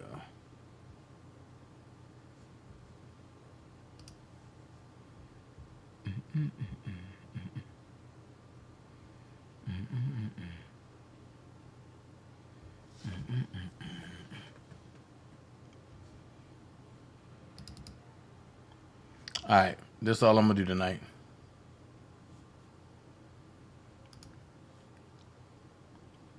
Because like I say, we can get deeper into this. We can go real deep into this. But this is all I'm gonna do tonight. Let me see. And make sure I'm right. Lisa Van Allen, okay. I wanna make sure I'm right in everything I do.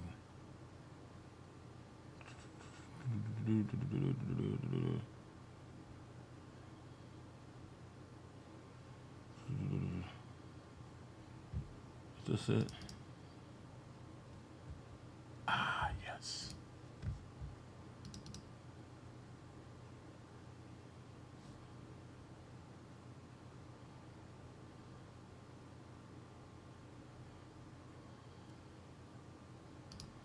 Okay. I ain't gonna put the other one up there because then they're gonna try to say I'm doing something crazy that I'm not doing. All right.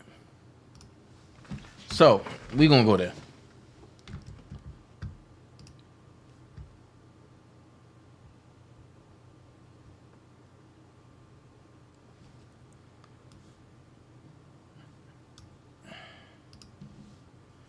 And then going there, we're gonna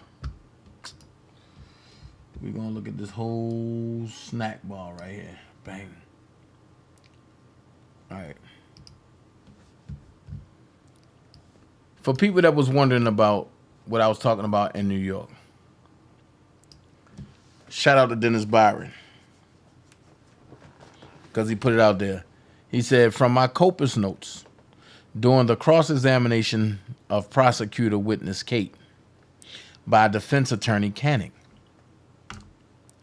he was at a crucial point of asking the witness why did she end her relationship with the singer.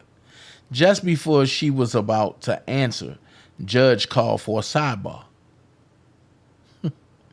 The fact that the prosecutor didn't object to his line of questioning, but hashtag Judge Donnelly decided she needed to call a sidebar right at that moment was concerning. A previous case was overturned because of this action by a judge. Too many sidebar conferences during a trial could raise code of conduct issues for Judge Donnelly. During an appeal by defense or prosecution, if there is a conviction, it's the lawyer's job to make objections, not the judge. That's facts. Let's go there. Michael Avenatti claims tape shows R. Kelly having sex with underage girls. CNN has viewed tape, which attorney says he turned over to authorities. So if he turned this tape over to authorities, how was CNN able to view it? Which means that the person in CNN that viewed this so-called tape was watching child porn that Michael Avenatti has put together. So it says CNN has seen the VHS tape that appears to show Kelly having sex with a girl who refers to her body parts as 14 years old. Stop. Stop. What's up, Lena, baby? Listen, CNN has seen the VHS tape that appears to show Kelly having sex with a girl who refers to her body parts as 14 years old. Stop. She don't refer to her as 14. She say her body parts are like 14 years old. Now see how people took that and ran with it, and see how the government saying, oh, she's a 14-year-old. No, it don't say that she's a 14-year-old. It says CNN has seen the VHS tape that appears to show Kelly having sex with a girl who refers to her body parts as 14 years old.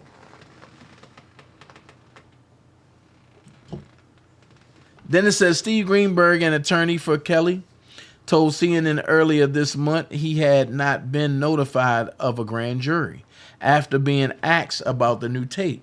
He said separately he and his colleagues were unaware of any new information involving Kelly. It's been more than a decade since the singer was acquitted of charges related to child pornography. Make it make sense. Shout out to Prima Donna. Let's look at this. Here we go. I used to have, hold on, wait a minute.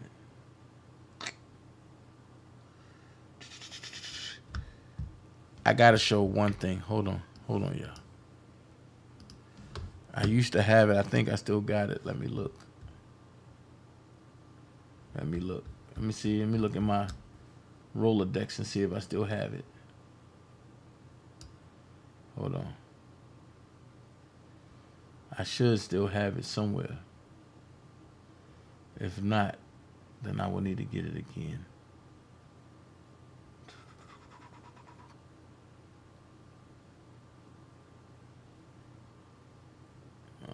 Yeah, I should still have it somewhere. Hold on. Because I want y'all to see this. This is something that y'all need to see. That you can look and be like, oh, hell no.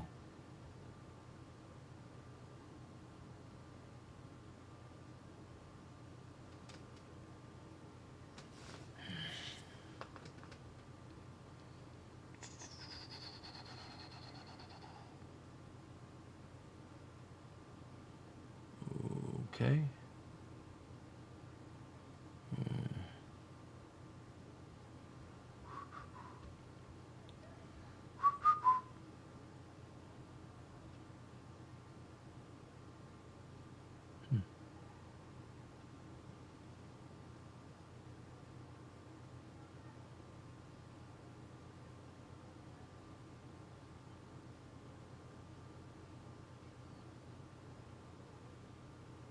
Lady crazy.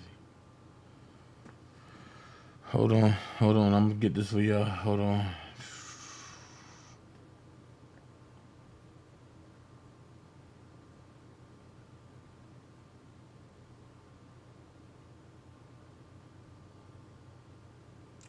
I definitely want y'all to see this.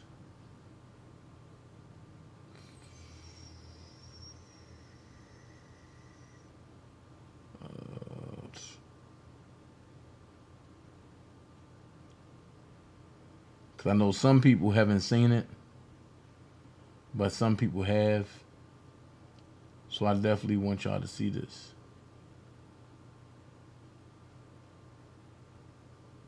And this is a crucial point. Because with this, if this was even shown,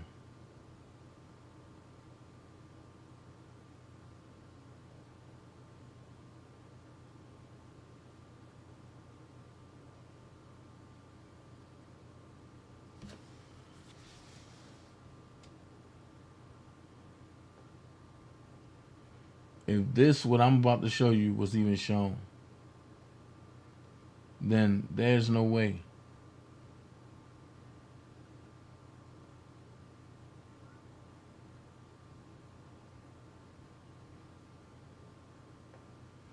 There's no way that you can try to convict this man.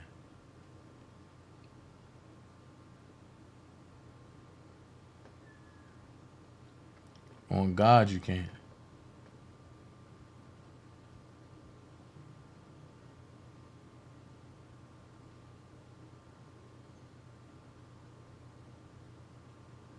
But see, the problem is nobody want to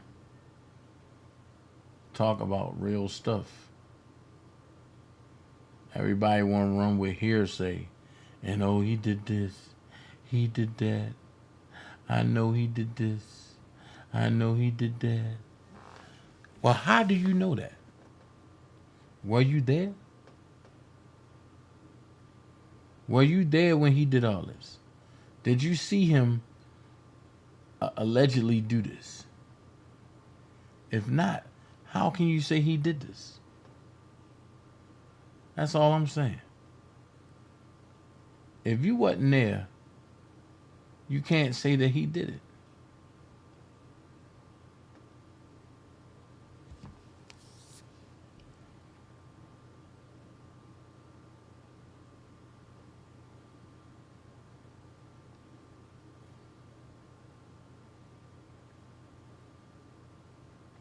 I'm just saying, make it make sense.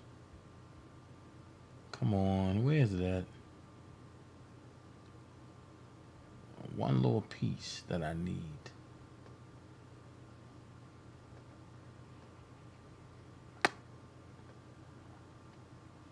My God.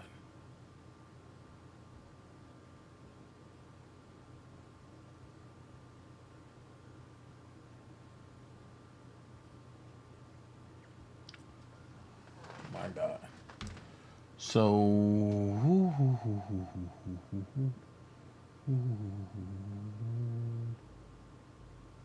that's not it. That's that clown.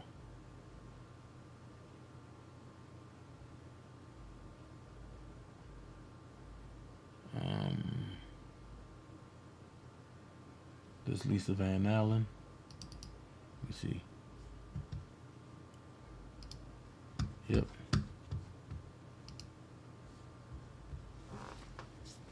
That's Lisa Van Allen.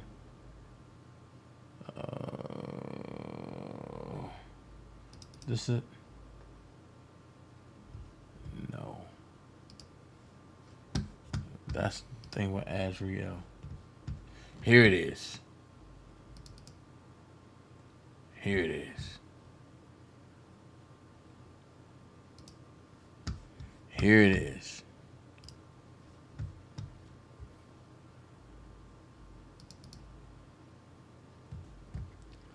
Oh, damn, that scared the hell out of me.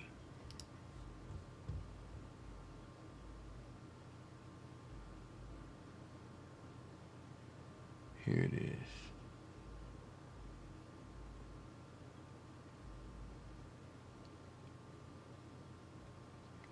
Yeah, my sister Prima is on point with everything. You can't knock it.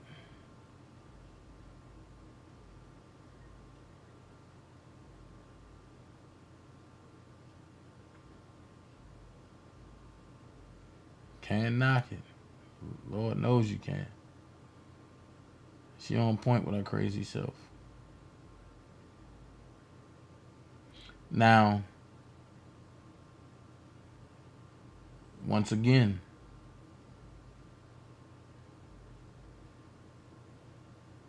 Here's where you put people on their square.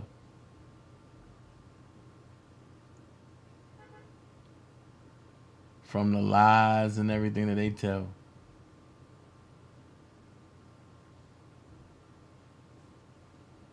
Here we go. Let's go here. Oh, people left. Let them go. Here we go. Edwards, 27.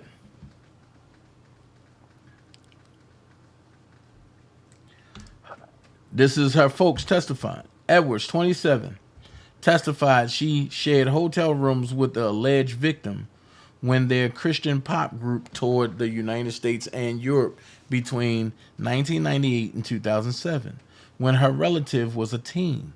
She had much smaller breasts than the video's well-endowed female participant, Edwards said. So pretty much they trying to say that this is Rashona on there. But it's clearly either Prado on one of them, and I know Lisa's on the other one. So let's go.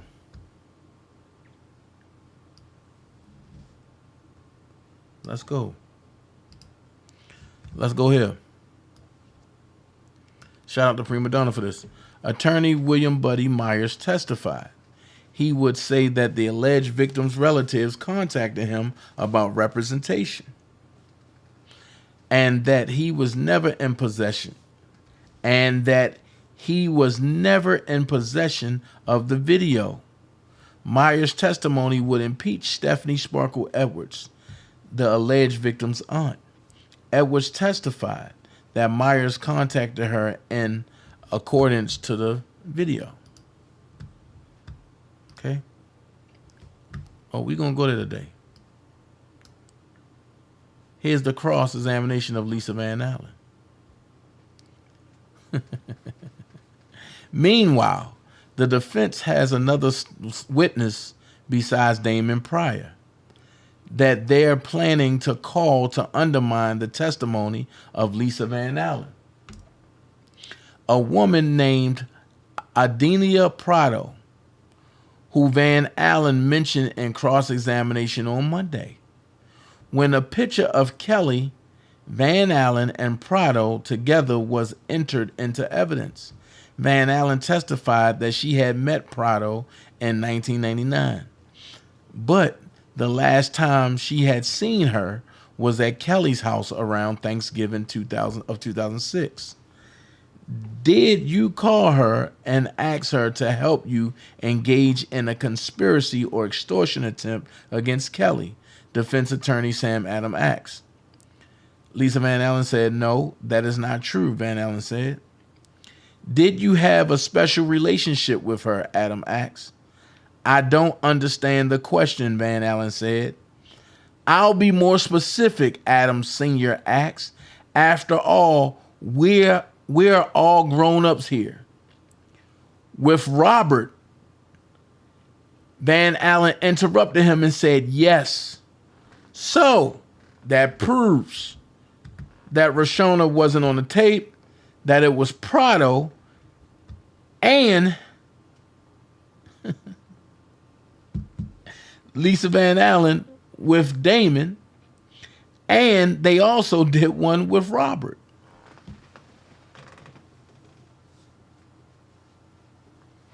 It's right here in her admissions.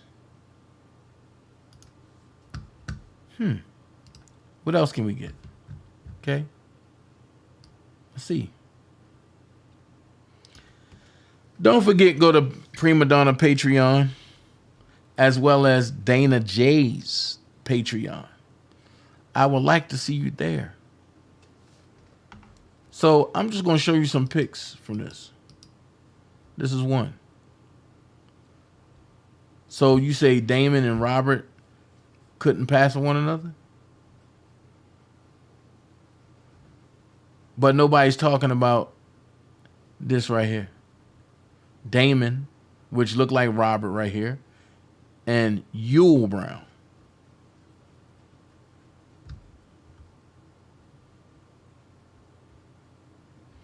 Now watch this. In recently unsealed court documents, Van Allen told a more detailed version of the sale of the threesome tape. She claimed that she and Morrell received $100,000 each. She also says that on their first trip to Chicago, they only received $20,000 because Keith flunked the lie detector test. Apparently, he made a copy. They get the rest of the money when that was turned over to Daryl McDavid. Kelly's business manager only gave her $50,000. So what do this got to do with Robert if it was turned over to Daryl McDavid? Make it make sense.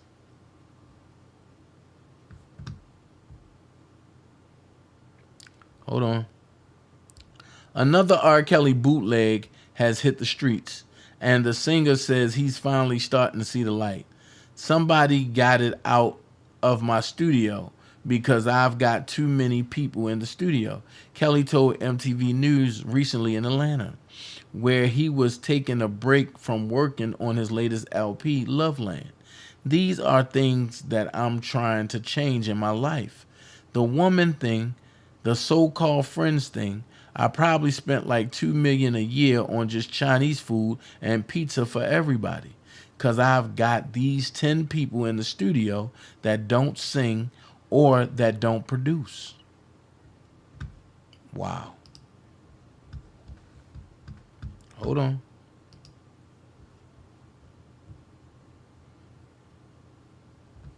Oh, I just read that to y'all.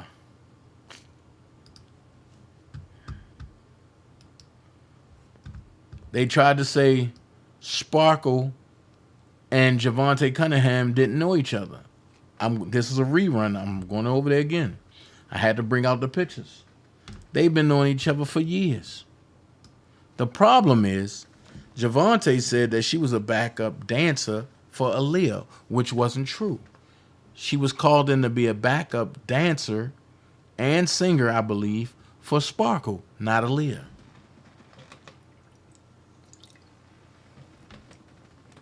And here's the pictures to show.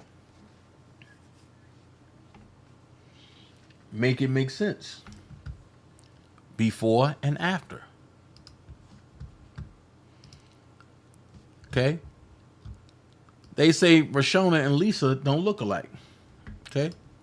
So I'm going to slide this over for a second. Right?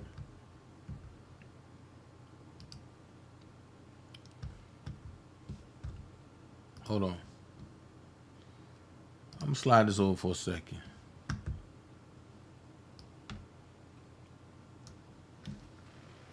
Now, Rashona and Lisa don't what?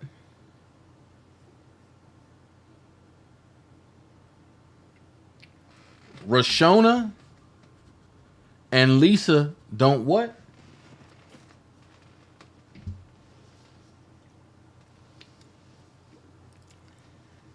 They look almost identical, do they not? If you think that Rashona right here and Lisa look alike, put an A in the chat. If you think they don't look alike or favor, put a B in the chat.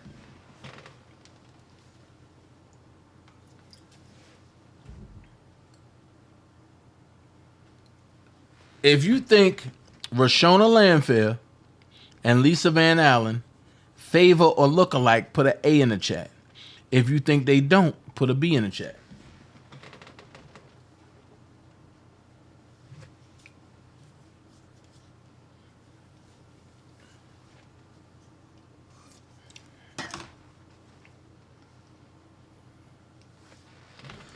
So you want Rashona to testify to something that's not true because y'all don't like Robert, so y'all threaten her family just for her to testify.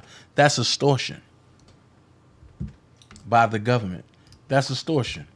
Let's get these down. Now watch this.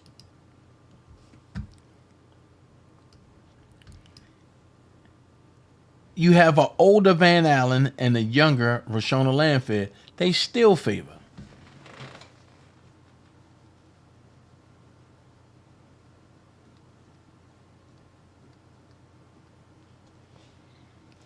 They still favor.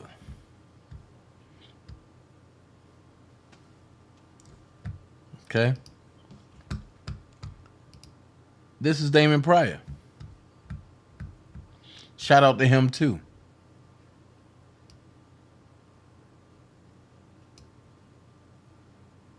This is Damon Pryor years after. And if you let the other folks say it, oh, he was locked up in the late 90s. He been locked up since the mid 90s. This say 2000, don't it? This say 2000, don't it?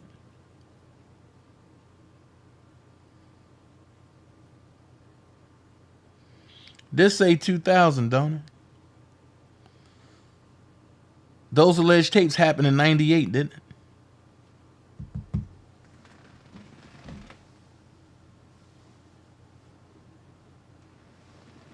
Make it make sense.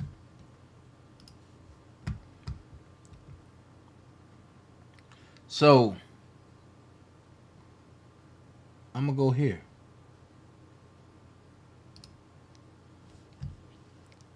Lisa Van Allen and Damon Pryor.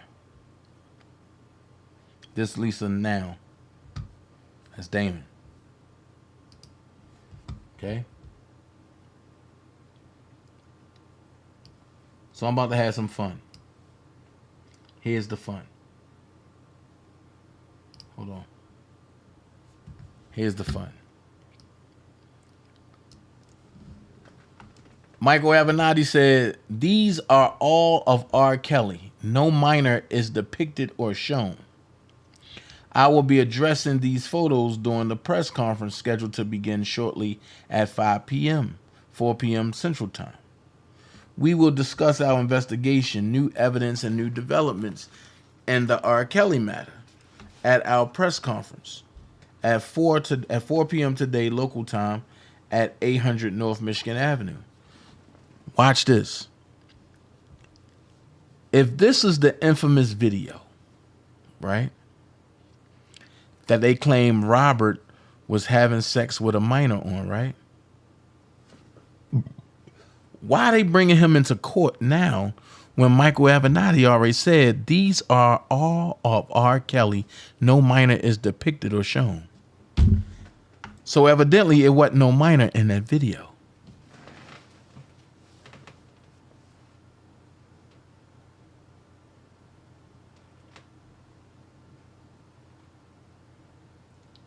Like I said, there was no minor in that video. Michael Avenatti already said it. Okay? And on top of that, the mole wasn't there. But you see, he put it there. That's when I was talking about CGI deepfake. Let's see. Here we go. They say Rashona was on that tape. Right? This is supposed to be Rashona. Right? Well, this looked nothing like Rashona. Right here. This person's breast was well endowed. She had a nice firm body like she was well older. So how can it be Rashona in this tape?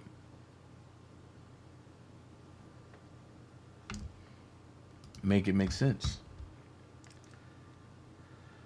I'm gonna show you something.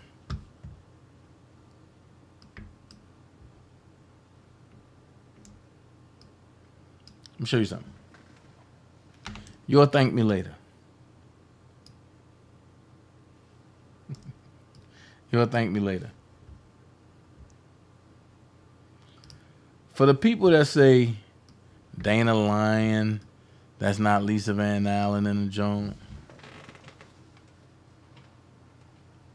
Well, I just want to let you know something. I'll bring it over some more.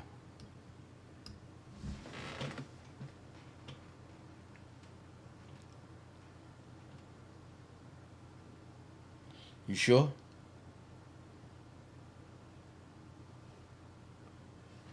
You sure that one that I just put up there, the still pic, wasn't this one Prado? And you know this one right here is Lisa. And you know Damon is right there.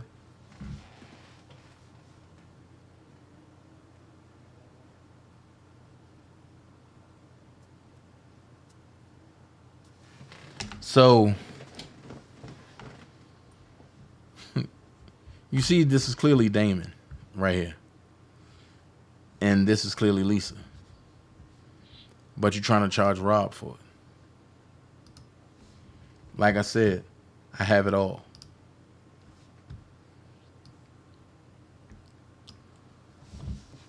Let's go. Credibility. Thing is, most of them never took the stand. Van Allen's ex-boyfriend, Damon Pryor, the defense surprise witness who may or may not have talked to Van Allen about Chuck and Keith planning to set R. Kelly up. Hold on, man.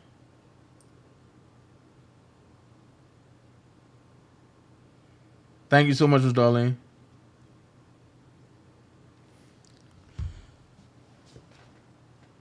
Planning to set Kelly up.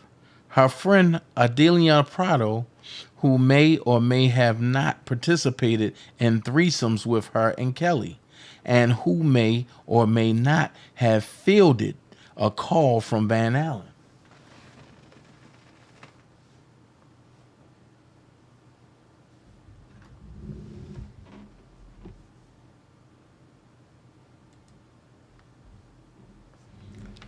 So like I say, I have it all for days in my possession. Let's go here.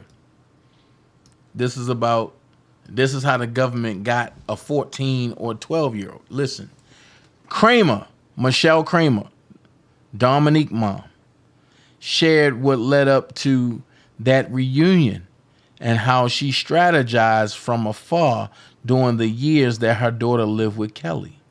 Kramer told Rolling Stone that Gardner just fell in love with him after attending one of his concerts at the age of 11 or 12. Immediately, the government ran and said he's messing with 11 and 12-year-old because Dominique fell in love with him after attending one of his concerts. So let's go here. Why was Dominique Gardner at the age of 11 or 12 at an R. Kelly concert?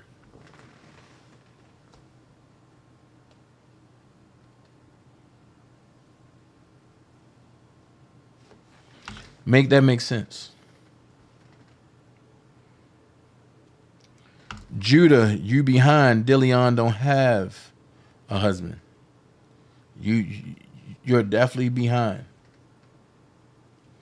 So this is where the government and everybody else get the 11 and 12-year-old from. Right here. Then it says she eventually found that Gardner was spending time at Kelly's house as a teenager and described how it felt as a mother. Stop. 11 and 12 is not a teenager. Make it make sense.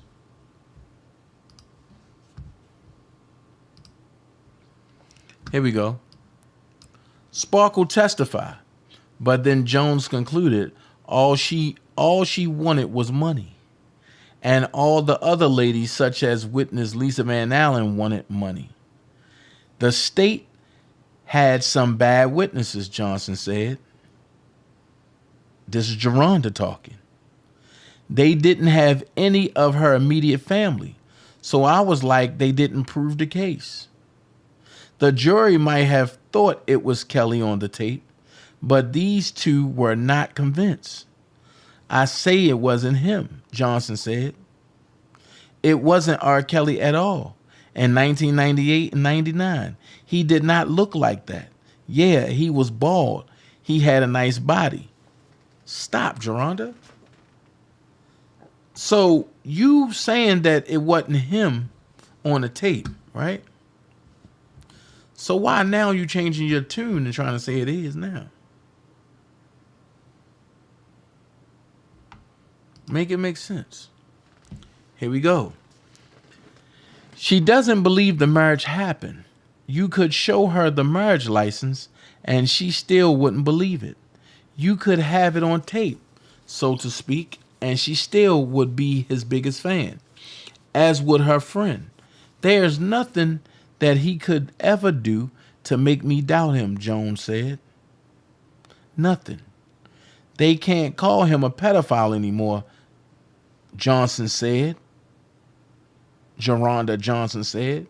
They can't say he liked little girls. They don't have proof of that because he's innocent. And see how things change when things don't go your way?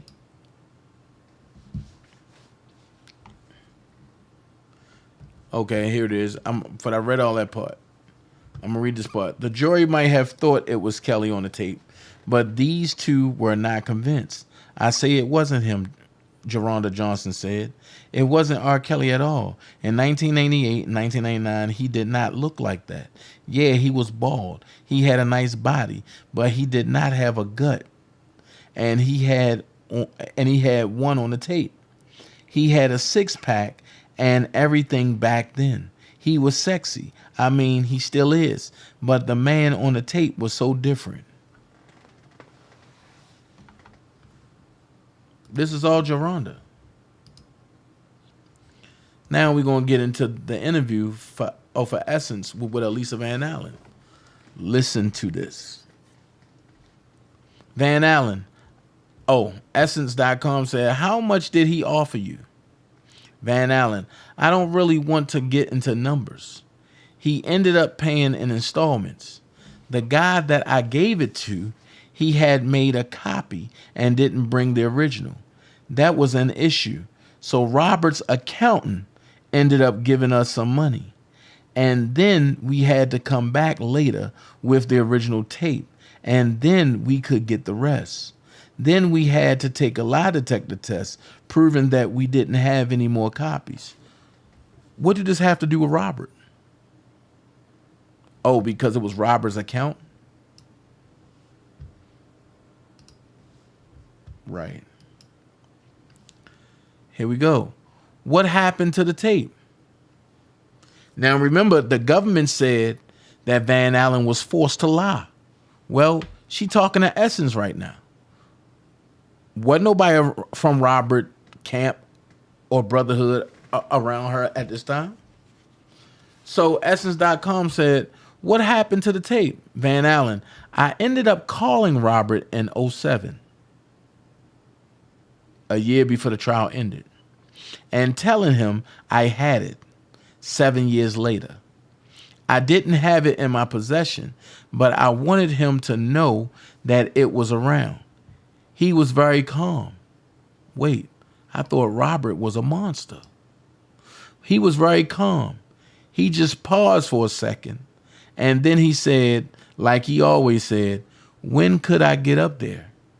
He flew my fiance and me to Olympia Fields, Illinois, where he lives. He met with me and brought up money. I didn't say anything about money. He said, I can give you this if you can get that tape back for me. Wait. If you're on that tape, Lisa Van Allen, why do it even matter? What's going on? Second of all, why would Robert just bring up money when you said that his accountant is the one that brought up money? Make it make sense. Let's go here. Essence.com said, why did you take the tape?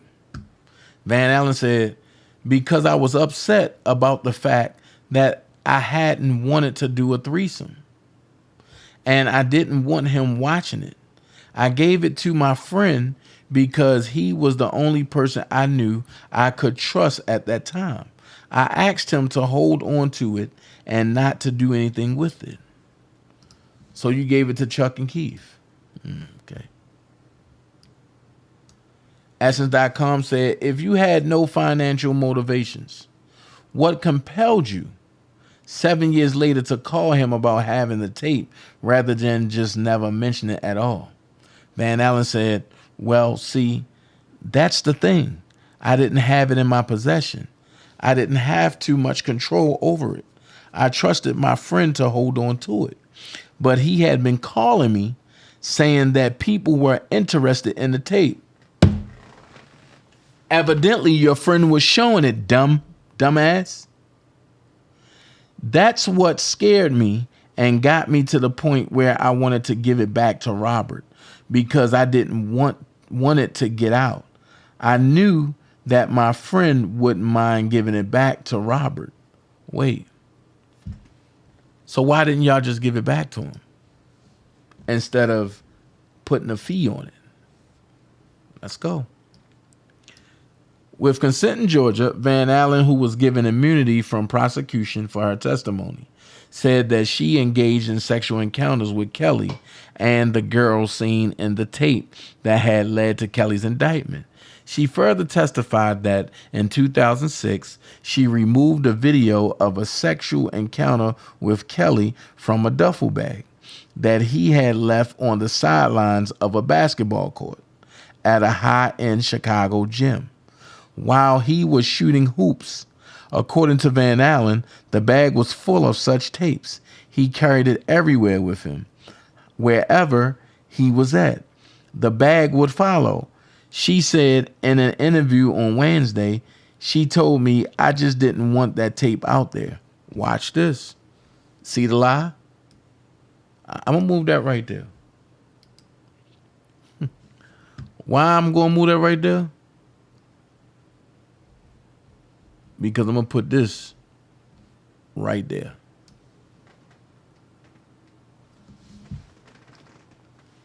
Hold on.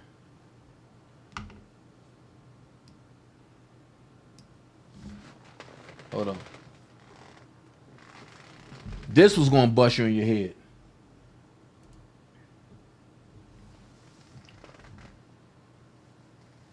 It makes the story more compelling for her to say Rob did it instead of the accountant. Right. But this going to bust you in your head. How you tell Essence Magazine two different stories in the same interview? What do you mean, Dana? Let's go here. Van Allen, who was given immunity from prosecution for her testimony, said that she engaged in sexual encounters with Kelly and the girl seen in the tape that had led to Kelly's indictment. She further testified, and what's up, Vi? She further testified, what's up, Big Vi? I got my brother here. She further testified that in 2006, she removed a video of a sexual encounter with Kelly from a duffel bag that he had left on the sidelines of a basketball court at a high-end Chicago gym while he was shooting hoops. According to Van Allen, the bag was full of such tapes. He carried it everywhere with him, wherever he was at. The bag would follow. She said in an interview on Wednesday, she told me, I just didn't want that tape out there. So let's switch over. Essence.com said, what's the deal with the sex videotape that you took from his bag? She turned around and said, he had about 40 sex tapes. Okay. Right here, he had about 40 sex tapes. Right here,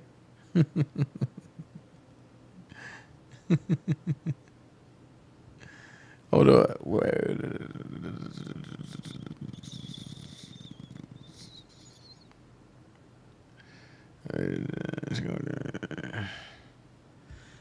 She said here the bag was full of sex tapes.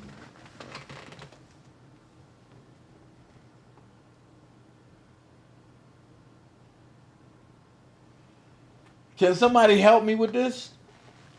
Either the bag was full of sex tapes or it was only 40 sex tapes.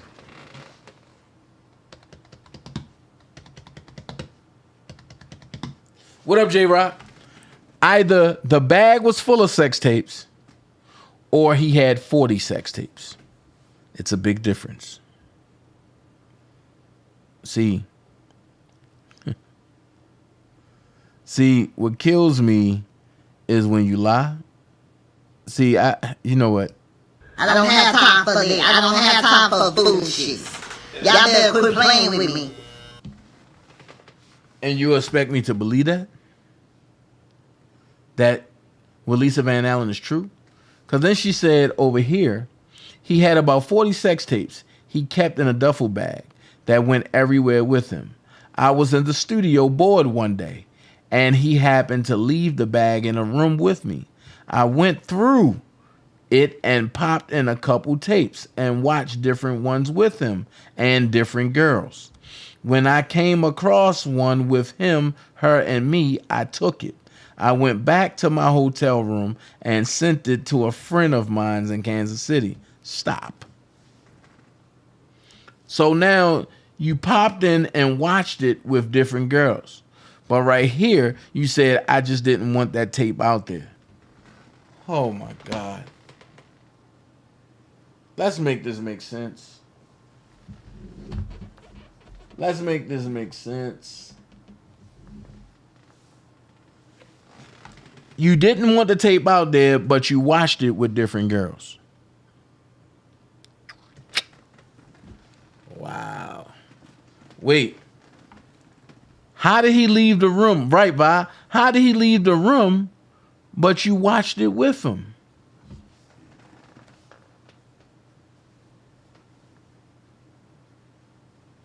Make it make sense. Hey, Darlene, that is. How did you leave the room? I mean, how did he leave the room, but you watched it with him and different girls? But then you said you didn't want the tape to get out there, but you watching it with different girls. Then you took it and went to your hotel room. But everybody know that if you took it and went back to your hotel room, right? Where was Robert? Robert just let you take the tape? This is what I mean when I say the stuff that people say don't make sense. These are her words, not mine. Why would you send it to your friend in Kansas City and your friend is telling people that people want to see it? Evidently, it was to extort Robert and set Robert up. I'm just saying. Make this make sense. Brown. He's the ex-fiance of Lisa Van Allen, one of R. Kelly's accusers who stars in the docuseries. Well, Lisa is my son's mother. We met 2007, right before the R. Kelly trial. And Yul Brown was right by Lisa Van Allen's side at R. Kelly's child pornography trial. Why were you subpoenaed? Because I had a lot to do with it. I had a lot to do with the whole situation. In what capacity? Well... Wait. You had a lot to do with what? Stars in the docuseries. Well, Lisa is my son's mother. We met 2007, right before the R. Kelly trial. And Yul Brown was right by Lisa Van Allen's side at R. Kelly's child pornography trial. Why were you subpoenaed? Because I had a lot to do with it. I had a lot to do with the whole situation. In what capacity? Well, like I said, I really don't want to go into the capacity of it because I don't really care if people think I sold it or she sold it. He's talking about one of the many sex tapes R. Kelly is alleged to have made with... Pay attention. ...in the docuseries. Well, Lisa is my son's mother. We met... He never came out and said it, but he did come out and tell you what level he had involved. Pay attention to what he's saying. He did tell you. Watch this. 2007, right before the R. Kelly trial. And Yul Brown was right by Lisa Van Allen's side at R. Kelly's child pornography trial. Why were you subpoenaed? Because I had a lot to do with it. I had a lot to do with the whole situation. In what capacity? Well, like I said, I really don't want to go into the capacity of it because I don't really care if people think I sold it or she sold it. Care if people think I sold it. Really care if people think I sold it. I don't really care if people think I sold it or I don't really care if people think I sold it, because I don't really care if people think I sold it, because I don't really care if people think I sold it. I really don't want to go into the capacity of it, because I don't really care if people think I sold it. I really don't want to go into the capacity of it, because I don't really care if people think I sold it. I really don't want to go into the capacity of it, because I don't really care if people think I sold it. I really don't want to go into the capacity of it, because I don't really care if people think I sold it. I really don't want to go into the capacity of it, because I don't really care if people think I sold it. I really don't want to go into the capacity of it, because I don't really care if people think I sold it. I really don't want to go into the capacity of it, because I don't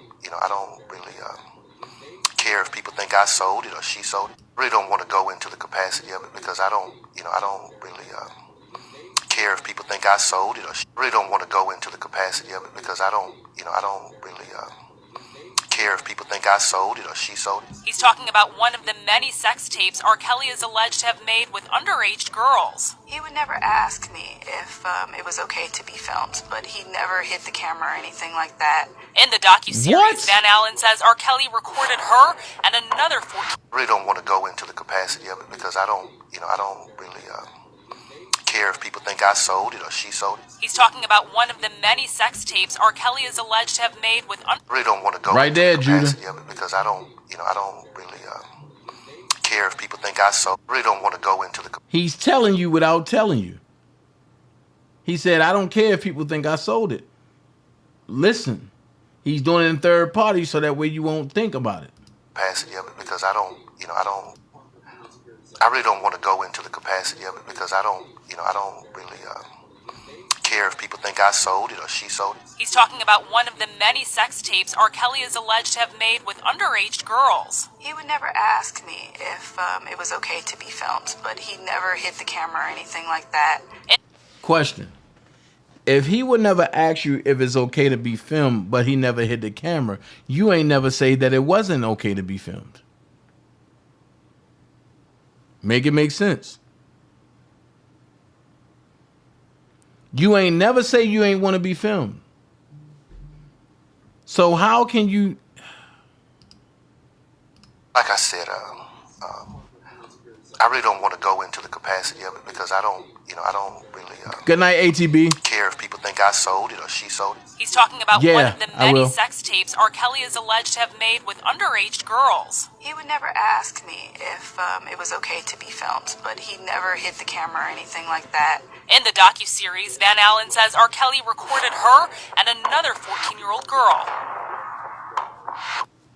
So wait, they said R. Kelly recorded her and another 14-year-old girl. Van Allen wasn't 14. Camera or anything like that. In the docuseries. Capacity of it, because I don't really. Well, I had a. Why were you subpoenaed? Because I had a lot to do with it. I had a lot to do with the whole situation. In what capacity? Well, like I said, I really don't want to go into the capacity of it, because I don't really care if people think I sold it or she sold it. Make it make sense. There's only one capacity that you can have with this. And that's selling the sex tape. The alleged sex tape. That's the only capacity that you can have. Make it make sense. You think people slow. Because I had a lot to do with it, If you had a lot to do with it, and you talk about, oh no, people don't know the capacity. The only capacity of it is to be the seller. Or you engaged her to sell it. That's coercing a seller.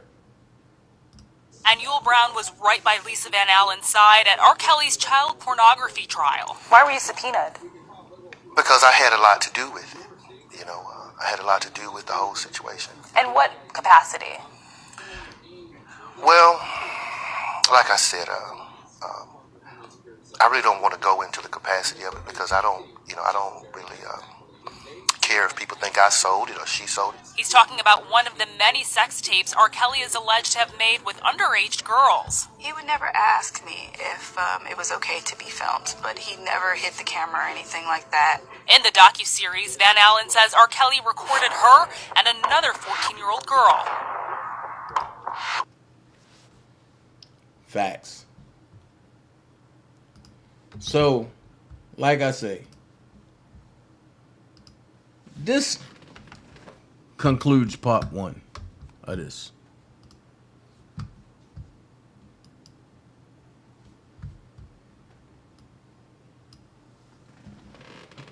This concludes part 1 of this.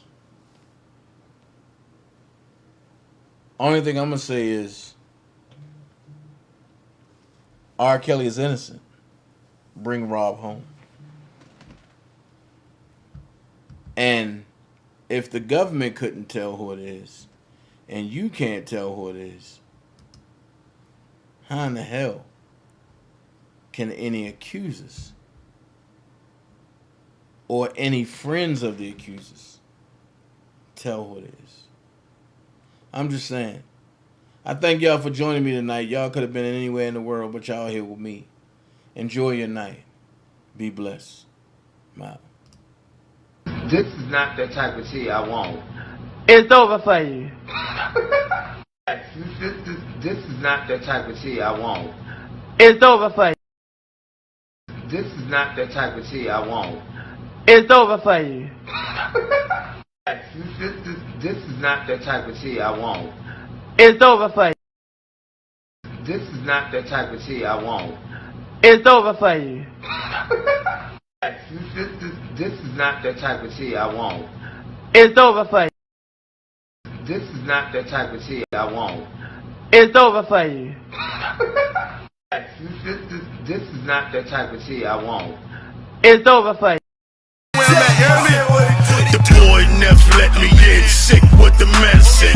On the block distributing right with the medicine. Haters don't like me.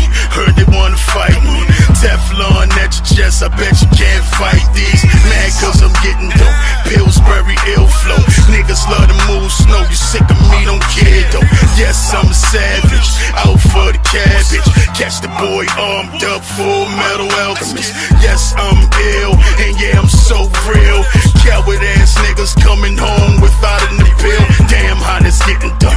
Tell me what's the outcome? Anybody wanna see me? Tell them where the fuck I'm from. Patrol homes, red rum. Yeah, we get the job done. Out trying to stack chips. Make these haters so sick. If they sick of that, then they really gon' be sick of this. Santa Claus Viper. Haters, Merry Christmas. Swimming in you. Hey, little mama.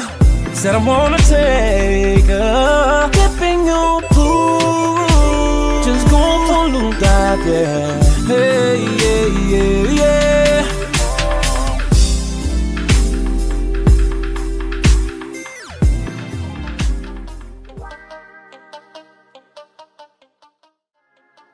Wow.